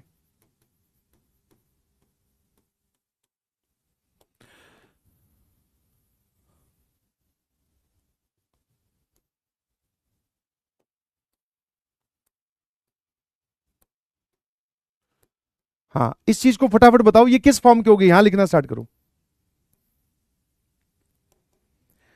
Number when divided by 11 leaves remainder 4, number when divided by let's say 9 leaves remainder 1, और number when divided by 8 leaves remainder 5। ये किस फॉर्म के होंगे? सर 6n+5 फॉर्मेट के होंगे। और ध्यान से देखो, ये लीनियर फंक्शन ऑफ n आ रहा है तो ये सारे नंबर्स एपी में होंगे। जब 11 से डिवाइड करने पे रिमाइंडर 4 आएगा तो ये किस फॉर्म के होंगे? 11n+4।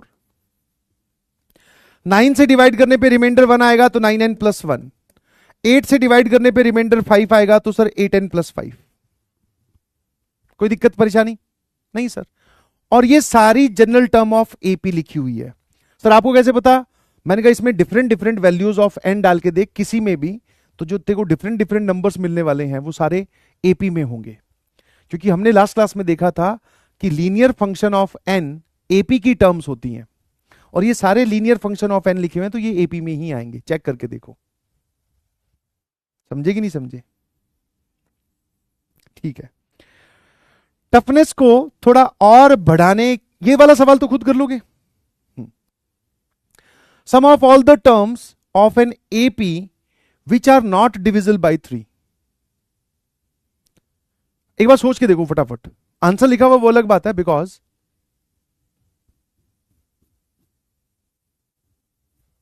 आंसर लिखा हुआ वो अलग बात है, बट आप देखो कि वो पूछ क्या रहा है इस सवाल पे। एक बार ध्यान से ध्यान दो, क्योंकि सिर्फ लैंग्वेज का खेल है।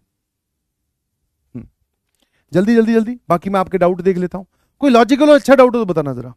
क्या हम फर्स्ट वाले को 6n-1 भी लिख सकते हैं? लिख सकते हैं। इस पे हमारी बात ऑलरेडी हो रखी है कि आप 6n+5 या 6n-1, ये दोनों सेम है, बिकॉज इसमें 6 जोड़ दो और 6 घटा दो तो ये दोनों मिलकर 6 × n-1 हो जाएंगे, और ये दोनों मिलकर +5 हो जाएंगे। अब यहां पर n का रोल इंटीजर रोल प्ले कर रहा है तो ये भी इंटीजर ही है। बेसिकली दोनों सेम है, बिल्कुल सही। सर समझ नहीं आया। वो तो हमेशा ही होगा बेटा, कहां ध्यान था फिर। फर्स्ट वाले को 6n-1 लिख सकते हैं, बिल्कुल सही। क्या ये सभी नंबर्स के लिए एप्लीकेबल है? हाँ, तो 2-4 एग्जांपल लेकर तो दिखाया है।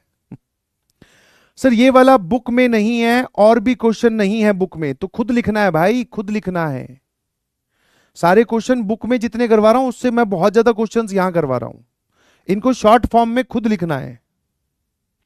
क्वाड्रेटिक फंक्शन ऑफ एन आगे तब, सर ये तब वाला नहीं पता भाई मुझे, तब का तब देखेंगे।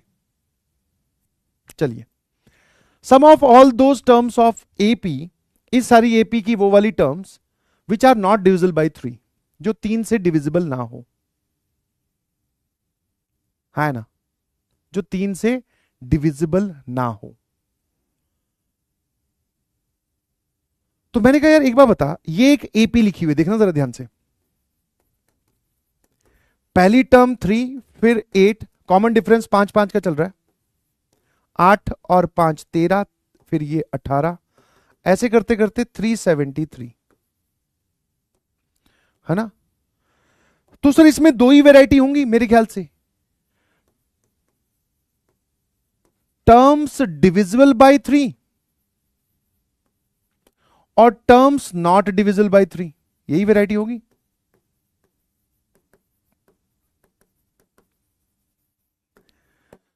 अगर आप किसी नंबर की बात करो तो वो नंबर या तो 3 से डिविजिबल होगा या 3 से डिविजिबल नहीं होगा,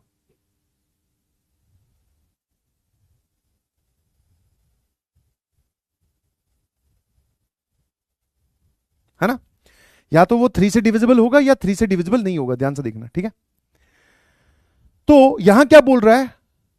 सम of all those terms of AP which are not, मतलब ये हमारा रिक्वायर्ड पार्ट है। This is required in this question, ये रिक्वायर्ड है। तो मैंने कहा यार नॉन डिविजिबल बाय 3 निकालना आसान है कि ये वाला निकालना आसान है?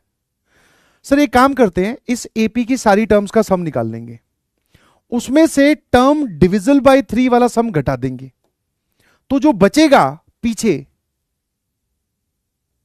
जो बचेगा पीछे वो टर्म्स नॉट डिविजिबल बाय 3 का सम बच जाएगा। अब मैंने कहा इस एपी में से टर्म डिविजिबल बाय 3 है कौन कौन सी, ये बता दे। टर्म्स डिविजिबल बाय 3 कौन कौन सी है ना। तो आपको देख के पता चल रहा होगा कि सर पहली टर्म आ गई 3, मैं अब लिख रहा हूं टर्म्स डिविजिबल बाय 3।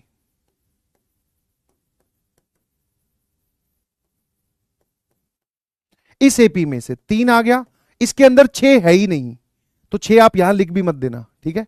अगली टर्म कौन सी है सर? 18। है ना, जो 3 से डिविजिबल है। अब आप चाहो तो 2-3 टर्म्स और लिखकर देख लो, बस 2-2 के गैप पर आ रही है, तो अगली टर्म भी आपको 2 के गैप पर मिलेगी। अब नहीं समझ में आई ये वाली बात, तो इसको देख, ये लिखा हुआ है 3, ये लिखा हुआ है 8, फिर 13, फिर 18, फिर 23, 28, फिर आएगा सर ये 33। तो टर्म डिविजिबल बाय 3 आपको एक ये मिली, फिर 2 छोड़ दो फिर ये मिली, फिर 2 छोड़ दो फिर ये मिली, अगले वाली 33।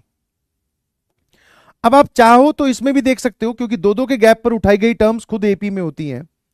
इसमें कितना है सर, कॉमन डिफरेंस +15, इसमें कितना है कॉमन डिफरेंस +15, इसमें कितना है कॉमन डिफरेंस +15, है ना। +15 वाली टर्म आप निकालते जाओ, ठीक है। अब इसमें +15 करोगे तो अगली टर्म भी आप लिख सकते हो सर, दैट इज 48, बट वो लिखने की जरूरत नहीं है। अब मैं आपसे पूछना चाह रहा हूं कि लास्ट टर्म कौन सी आएगी, which will be the last term. Sir 373 क्या डिविजिबल बाय 3 होता है? नहीं। तो मैंने कहा लास्ट की 2-3 टर्म्स लिखकर देख ले यार, ये है इसकी लास्ट टर्म 373। अच्छा, क्या आप लोगों को ये पता है कि कोई भी नंबर डिविजिबल बाय 3 तब होता है, ये जितने भी डिविजिबिलिटी रूल है वो मैं आपको पीएनसी में लिखवाऊंगा एक साथ, लॉजिक भी बताऊंगा, but 373 is not divisible by 3।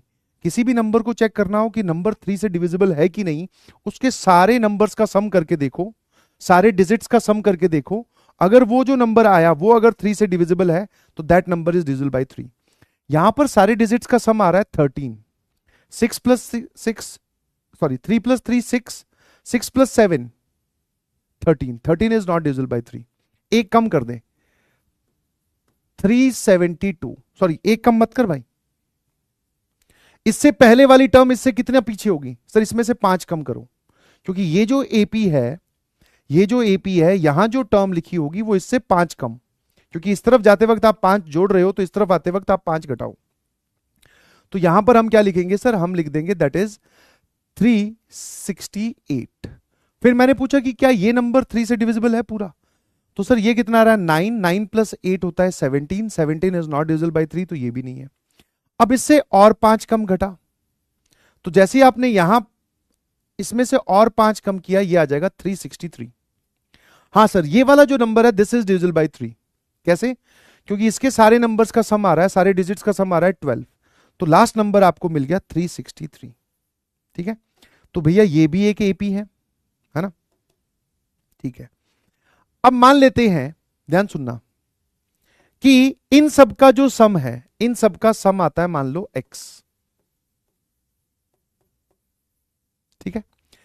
Terms divisible by 3, ये जितनी भी टर्म्स है इन सब का सम आता है y।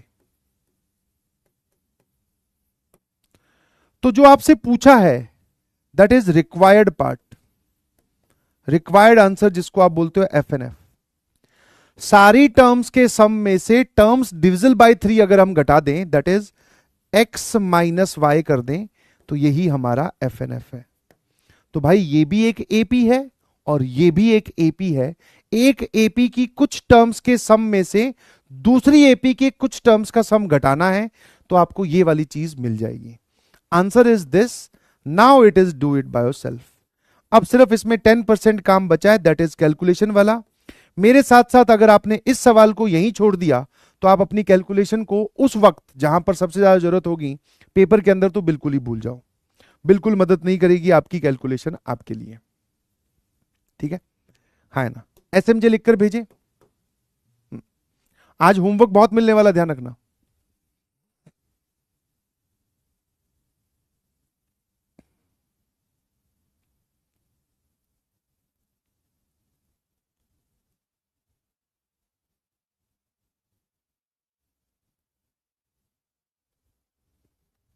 हो जाएगा, बहुत बढ़िया। अब मैं आपसे एक सवाल सिंपल सा पूछता हूं कि भाई कुछ नेचुरल नंबर्स हैं 1 से लेकर लेट्स से 200 तक, ठीक है, ये एक सेट है नेचुरल नंबर्स का। इसमें से मुझे नंबर्स बता, number of numbers, number of numbers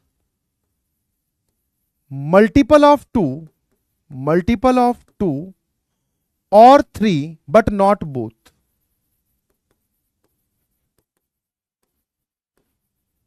ये एक सिंपल सा सवाल पूछता हूं, क्योंकि ये सवाल भी एपी का ही है। This is the question of also AP. सवाल क्या पूछा है, आराम से देखना है ना। 372, जो बच्चे बोल रहे 372, अरे 372 इसके अंदर होगा ही नहीं भाई।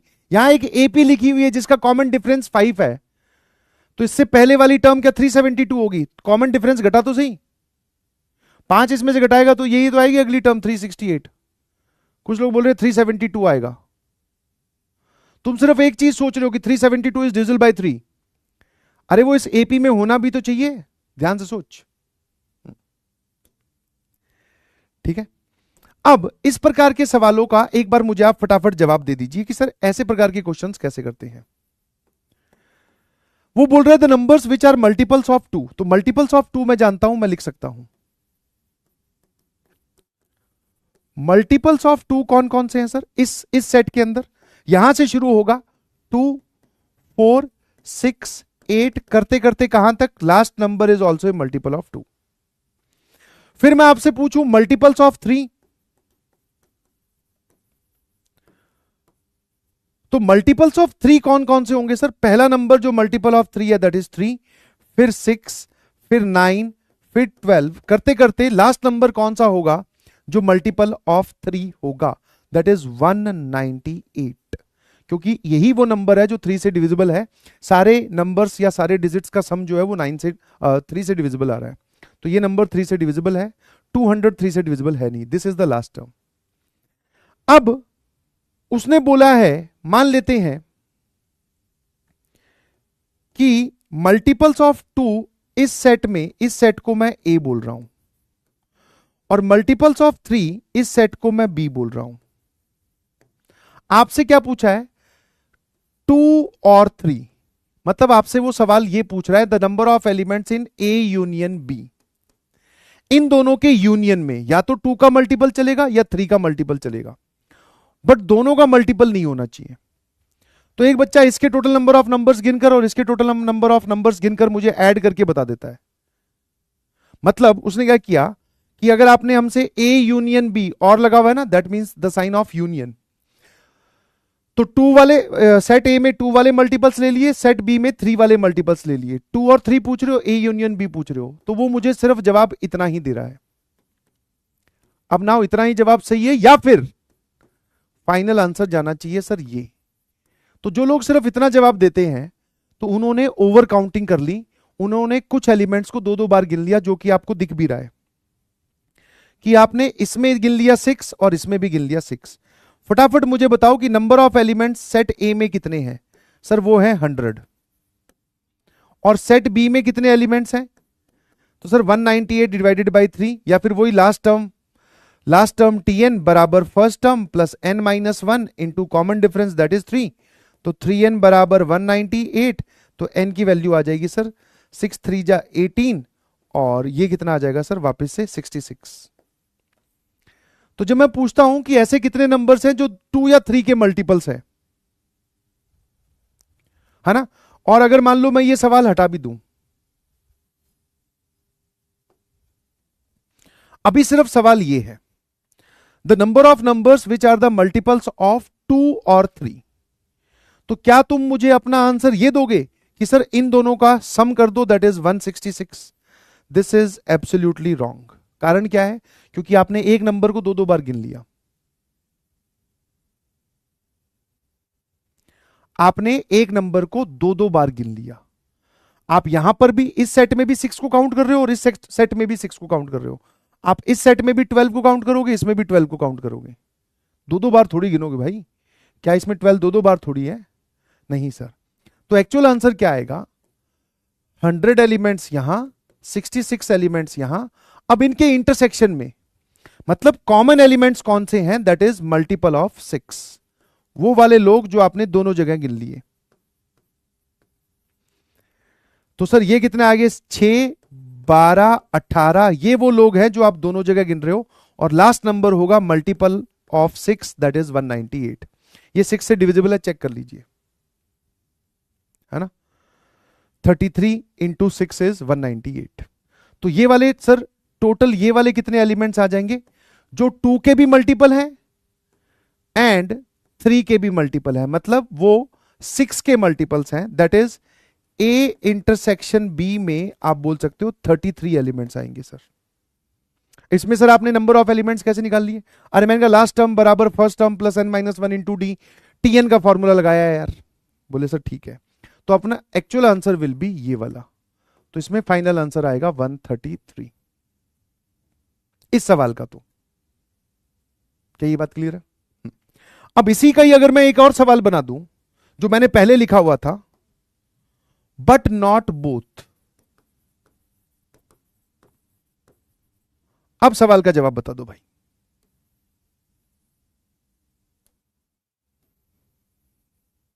ठीक है, अब वो क्या बोल रहा है कि हमें सिर्फ वो वाले एलिमेंट्स काउंट करके बताओ जो 2 के मल्टीपल हो या 3 के मल्टीपल हो, लेकिन दोनों के मल्टीपल नहीं होने चाहिए। अब इसको सेट थ्योरी वाली लैंग्वेज से जब आप ध्यान से देखोगे तो क्या मैं ये बोल सकता हूं, वैसे इसको सेट थ्योरी, मैं सेट थ्योरी बोल रहा हूं, इसका मतलब ये नहीं कि सेट थ्योरी आती होगी तभी आप इस सवाल का जवाब दोगे। अब की बार वो बोल रहा है बट नॉट बोथ, मतलब 6 को एक भी बार काउंट मत करना, यहां भी काउंट नहीं होना चाहिए और यहां भी काउंट नहीं होना चाहिए, क्योंकि 6 is a multiple of both. वो कह रहा है कि हमें दोनों के मल्टीपल नहीं गिनने। तो इस केस में जो आप एफ एन एफ बोलोगे वो आप क्या बोलोगे सर?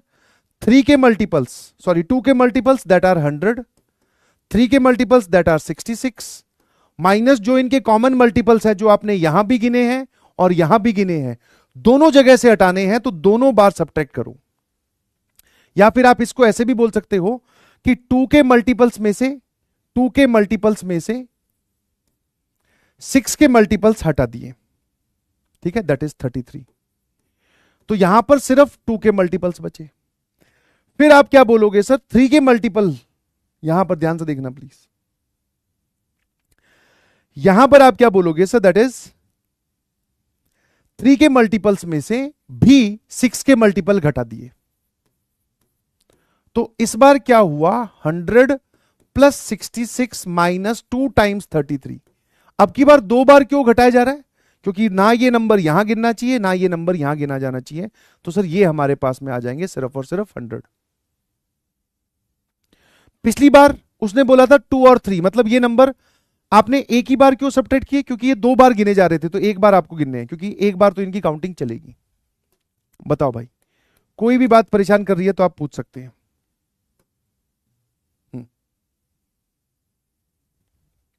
है ना?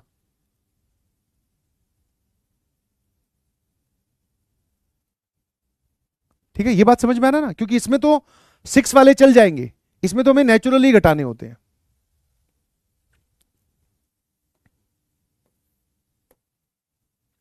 तो इसको आप रिमेंबर एज रिजल्ट लिखना, रिमेंबर एज रिजल्ट, ठीक है।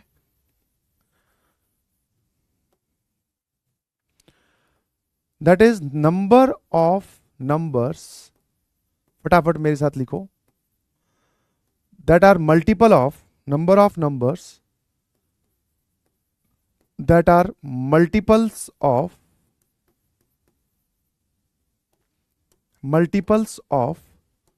P और Q। P कोई नंबर है और Q कोई नंबर है, ठीक है। हाँ, तो आप इसमें क्या करो, एक सेट A बना लो, सेट A में मल्टीपल्स ऑफ P,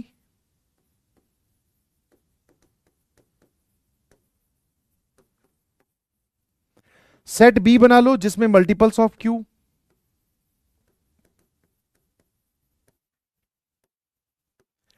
और एक A इंटरसेक्शन B बना लो multiples of P and Q।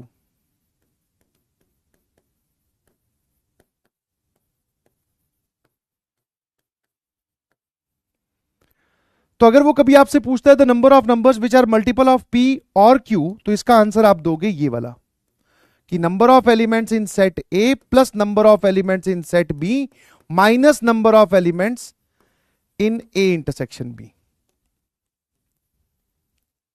ठीक है भाई, कोई दिक्कत? कि अगर वो P और Q के मल्टीपल्स पूछ रहा है तो दोनों के अलग अलग मल्टीपल गिनने के बाद में उनके कॉमन मल्टीपल्स भी घटाने जरूरी है। बोलो, क्लियर है? बहुत बढ़िया। इसको ध्यान रखना, बिकॉज ये बहुत तकड़े तरीके से पूछा जाता है और ये सिंपल सी बात है, कोई दिक्कत नहीं है। और यहां पर जब मैंने ये पूरी टेबल बना के दिखाई तो मेरे ख्याल से क्लियर हो गया होगा कि हमें कॉमन मल्टीपल्स क्यों घटाने चाहिए, वरना तो भाई ये 6 तो दो दो बार थोड़ी काउंट करेगा। एसएमजे, एसएमजे की झड़ी लगा दो भाई, आज क्या हो गया? बाहरी भांजे भांजियां आई हुई हैं क्या? ये वाला सवाल सॉल्व करके आइएगा प्लीज। 100 से लेकर 700 है, नेचुरल नंबर होने चाहिए। n is neither A multiple of 3 nor a 4। ठीक है, होमवर्क है, करके आना, अगली क्लास में डिस्कस करेंगे। ये डिब्बी नहीं है, इसका आंसर प्लीज आप लेकर आइएगा। ठीक है, अब एक सवाल जिसके सवाल पूछने का तरीका थोड़ा कैजुअल है भाई। ये सवाल एपी का ही है, बट उसने लैंग्वेज इतनी खतरनाक और शानदार यूज कर ली कि आधे लोगों को क्या 99% लोगों को हवा भी नहीं लगती कि भाई साहब पूछ क्या रहे हो, ये तो बता दो, है ना। हमारा सर यहां पे अप्पा जप्पा जप्पा हो गया। अब इस सवाल को समझते हैं और फिर यहां से जो आपको एक फील आए, एक चीज समझ में आए, उसको ध्यान रखिएगा प्लीज। ठीक है, देख क्या बोल रहा है, sum of all the elements of the set. अब एक सेट दे रखा है जो कि सेट बिल्डर फॉर्म में यूज किया। आपने बोला था सर रोस्टर फॉर्म और सेट बिल्डर फॉर्म, जब आपने सेट थ्योरी में पढ़ाई तो आपने हमें यह बोला था कि set theory is basically the language of mathematics, सवाल पूछने की लैंग्वेज में काम आती है। अब क्या बोला है कि इस पूरे सेट के अंदर अल्फा की वैल्यू लेनी है। अल्फा जो है वो 1 से लेकर 100 के बीच में नंबर है। किस कंडीशन को सेटिस्फाई करना चाहिए कि अल्फा का और 24 का एचसीएफ। एचसीएफ क्या होता है? हाईएस्ट कॉमन फैक्टर, जिसको आप ग्रेटेस्ट कॉमन डिवीजर भी बोलते हो। ये 1 आना चाहिए। मतलब इस सेट में कितने ऐसे नंबर्स हैं, 1 से लेकर 100 कितने ऐसे नंबर्स हैं जिनका 24 के साथ एचसीएफ 1 आता है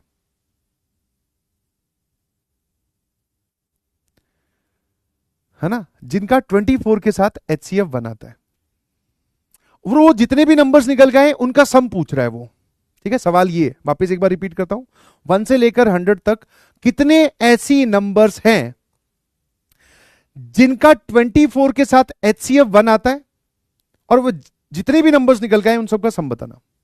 अब पहले इसको एकदम डिकोड, बेसिक से डिकोड करते हुए मैंने कहा दो नंबर्स का एचसीएफ कैसे निकालते हैं। मान लो मैं 2 और 24 का एचसीएफ पूछूं, तो basically sir HCF is highest common factor, इनका एचसीएफ आ जाएगा 2।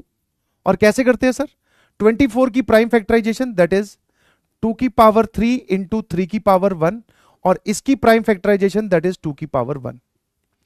अब जो प्राइम नंबर दोनों जगह प्रेजेंट हो, जो प्राइम नंबर दोनों जगह प्रेजेंट हो, उसकी सबसे छोटी पावर आपको यहां लिखनी है।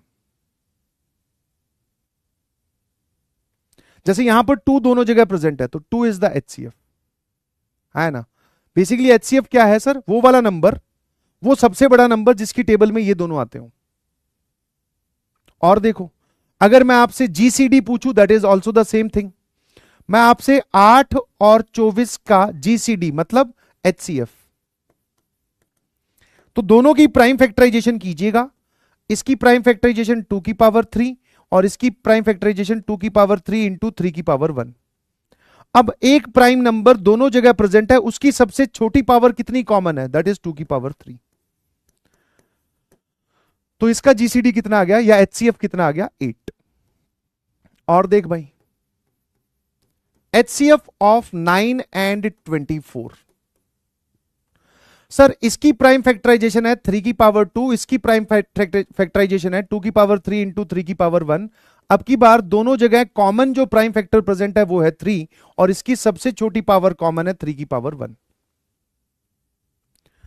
ठीक है, आप चाहो तो लिख सकते हो, जब भी आप ये बोलते हो कि HCF of A comma B बराबर सी, तो यहां पर वो सबसे छोटा नंबर लिखा जाता है, सॉरी सबसे बड़ा नंबर लिखा जाता है जिसकी टेबल में ये दोनों आते हो। तो 3 की टेबल में 9 भी आता है, 3 की टेबल में 24 भी आता है, जिसकी टेबल में दोनों आते हो। सर यहां पर वो वाला नंबर लिखा गया है जिसकी टेबल में दोनों आते हो। अब कुछ लोग बोलेंगे सर 6 की टेबल में, अबे 6 की टेबल में 24 आता है, 2 थोड़ी आता है उसकी टेबल में। ठीक है, अब मुझे ये बताओ what is HCF of 25 and 24। Sir इसकी प्राइम फैक्टराइजेशन है 5 की पावर 2, इसकी है 2 की पावर 3 इंटू 3 की पावर 1। अब की बार दोनों में कोई भी प्राइम फैक्टर कॉमन नहीं है, इसलिए मैं यहां 1 लिखूंगा। और जिन दो नंबर्स का प्राइम फैक्टर या HCF 1 आता है उनको हम को प्राइम भी बोलते हैं। ये बहुत पुरानी बात मैंने आपको बताई थी बेसिक मैथमेटिक्स में। तो मुझे सिर्फ इतना बताओ, इतनी सारी जानकारी, इतने सारे एग्जाम्पल लेने के बाद में, कि HCF of let's say 35 and 24। Sir इसकी प्राइम फैक्टराइजेशन 2 की पावर 3, 3 की पावर 1, इसकी प्राइम फैक्टराइजेशन 5 इंटू 7, कोई भी कॉमन फैक्टर नहीं है, दैट इज 1। अब इतने सारे एग्जाम्पल बता दिए, अब मैं एक छोटा सा सवाल पूछता हूं कि भाई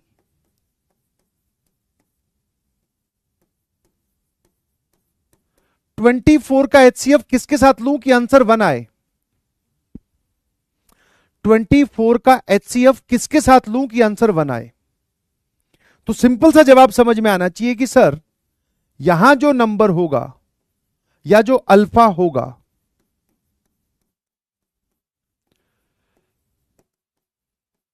नीदर मल्टीपल ऑफ 2 नॉर 3।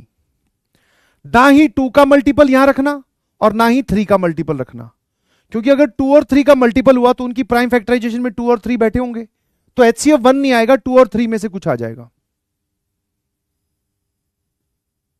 देख लो, जब आपने यहां पर 2 का मल्टीपल रखा तो HCF 1 नहीं आ रहा, जब आपने यहां पर 2 के मल्टीपल लिखा तो HCF 1 नहीं आ रहा, जब आपने यहां पर 3 का मल्टीपल रखा HCF 1 नहीं आ रहा।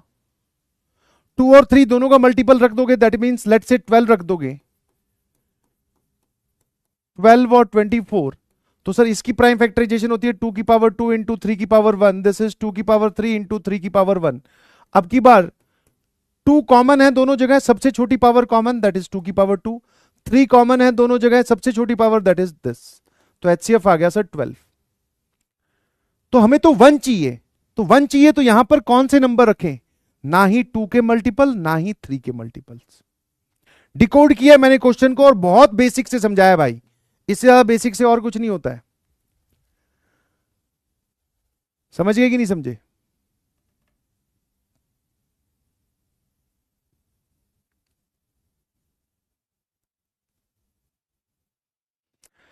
कि यहां पर लिखा हुआ number neither A multiple of 2 nor 3, ना ही 2 का मल्टीपल ना ही 3 का मल्टीपल। अब जो लोग लिख रहे हैं कि सर यहां प्राइम नंबर लिख दो, वो स्पेशल केस है। समझ में आया कि नहीं समझ में आया? स्पेशल केस मतलब तुम अधूरा जवाब दे रहे हो, मैं तुमसे कंप्लीट आंसर पूछ रहा हूं। EDCLR है,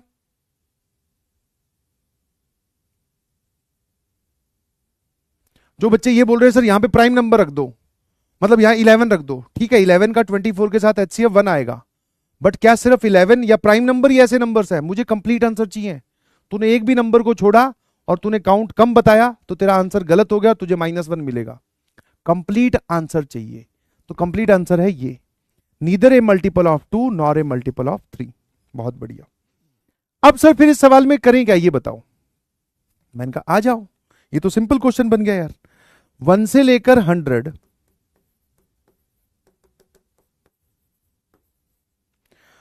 हमें पहले इसमें से ये बता दे मल्टीपल ऑफ 2।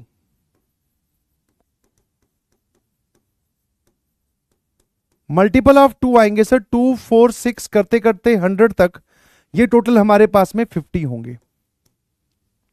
है ना। फिर मैं पूछूं कि मल्टीपल ऑफ 3, तो मल्टीपल ऑफ 3 आएंगे सर 3 6 9, लास्ट नंबर आएगा 99, सर ये हमारे पास में हो जाएंगे 33, है ना। बट मैंने कहा मुझे इस सेट में से सारे नंबर हटाने हैं, सारे नंबर्स हटाने हैं जो 2 और 3 के मल्टीपल्स हो, है ना। तो मैंने आपसे पूछा the number of numbers number of numbers multiple of 2 और 3। तो वापस सर अगर आप इस सेट को ए बोलो, इस सेट को बी बोलो, तो आप हमसे पूछ रहे हो कि ए यूनियन बी में कितने एलिमेंट्स हैं। तो सेट ए में जितने एलिमेंट्स हैं, सेट बी में जितने एलिमेंट्स हैं, और उनके कॉमन भी, कॉमन वाली चीज भी तो बताओ। तो सर यहां पर 50 एलिमेंट्स हैं, इसमें 33 एलिमेंट्स हैं। कॉमन की बात करूं, कॉमन कौन से होंगे? That is multiples of 6। और वो कौन कौन से हो जाएंगे सर? 6, 12, 18 करते करते कहां तक? 96 तक सर। हम्म, हम्म। तो this divided by this 116, total ये 16 आ जाएंगे सर। क्योंकि ये वो नंबर्स हैं आपने दोनों जगह गिन लिए। इसमें भी सर 2, 4, 6 यहां बैठा होगा और यहां भी बैठा होगा। तो अगर आपको एग्जैक्ट काउंट चाहिए तो मल्टीपल ऑफ 2 और 3 हैं कितने? तो वो ये हैं, इसके 50, इसके 33, दोनों को जोड़ो, बट जो आपने एक्स्ट्रा कॉमन काउंट कर लिए वो घटा दो। सर ये टोटल 16 कैसे है? मैंने कहा लास्ट टर्म को फर्स्ट टर्म से डिवाइड कर दें, या फिर ऐसा मत करना चाहो, एरर से बचना चाहते हो तो this is the last term, first term is this, common difference is 6। तो ये आपके पास में आ जाएगा सर कितना? 16। तो भैया ये कितना आ गया? दिस इज 83 माइनस 16, बोले तो 77। ठीक है, ये कितना आ गया? 77 है ना?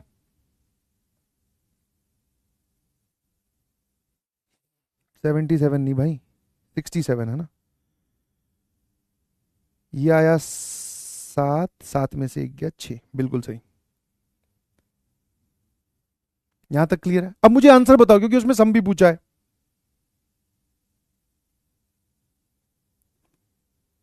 ठीक है, अब मुझे ये आंसर बताओ, तो sum of the elements of the set जो इसको सेटिस्फाई कर रहे हो।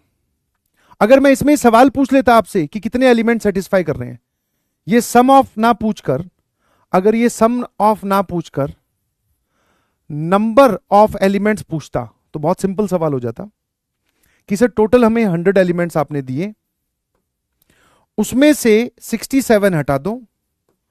तो ये जो 67 हटाने के बाद में, टोटल 67 एलिमेंट्स हटाने के बाद में जो नंबर्स बचे, उन सभी का जो एचसीएफ है वो अल्फा के साथ, सॉरी 24 के साथ 1 आएगा। बट वो तो सम पूछ रहा है, तो अब सम को कैसे लिखना है? बस एक छोटी सी थॉट प्रोसेस और काम करेगी।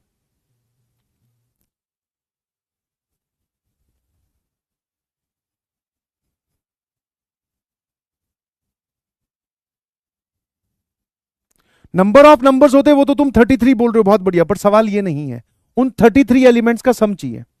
तो सम लिखने का तरीका सीधा सीधा बोल दूं, देखना जरा, देख, आराम आराम समझते जाना पूरा। कि हमने क्या किया कि पहले इन सब का सम लिख दिया, 1, 2 टिल कहां तक? 100 तक।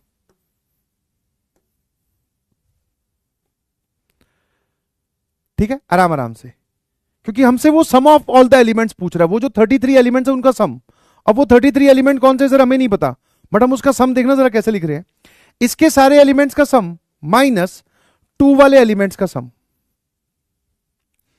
तो सर दैट इज 2, 4, 6 कहां तक? 100 तक।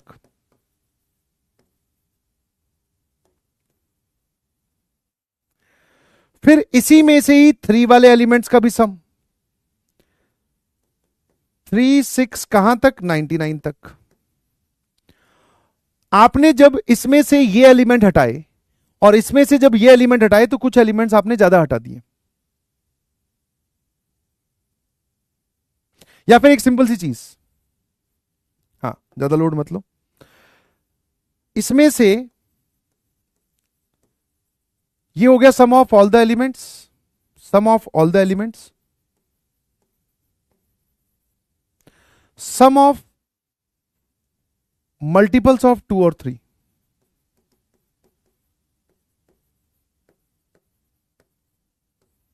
ठीक है, अब मल्टीपल्स ऑफ 2 और 3 लिखना है, मतलब यहां पे तो आप अमाउंट काउंट कर रहे थे, अब इन सब का सम बात कर रहा हूं तो कुछ नहीं सर, ये लो 2 4 6 100 तक, ये 2 के मल्टीपल्स का सम, ये 3 के मल्टीपल्स का सम, और इसमें से आपको घटाना पड़ेगा, इसमें से आपको घटाना पड़ेगा ये वाला 6 के मल्टीपल्स का सम। कितने लोगों को ये बात एकदम क्लियर है? बोलो भाई कि सर ये इसका एफएनएफ है।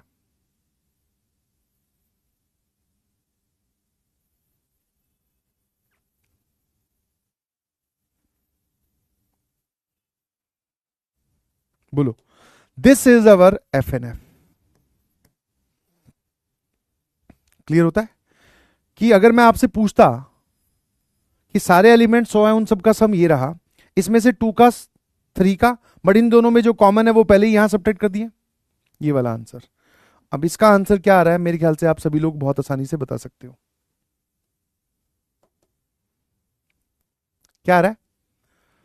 1633 आ रहा है भाई। एफएनएफ जो है वो बच्चे बोल रहे हैं 1633। प्लीज चेक कर लीजिएगा क्योंकि मैंने कैलकुलेट नहीं किया है। बेसिकली ये भी एक एपी है, ये भी एक एपी है, ये भी एक एपी है, ये भी एक एपी है। बहुत बढ़िया, शाबाश, ठीक है।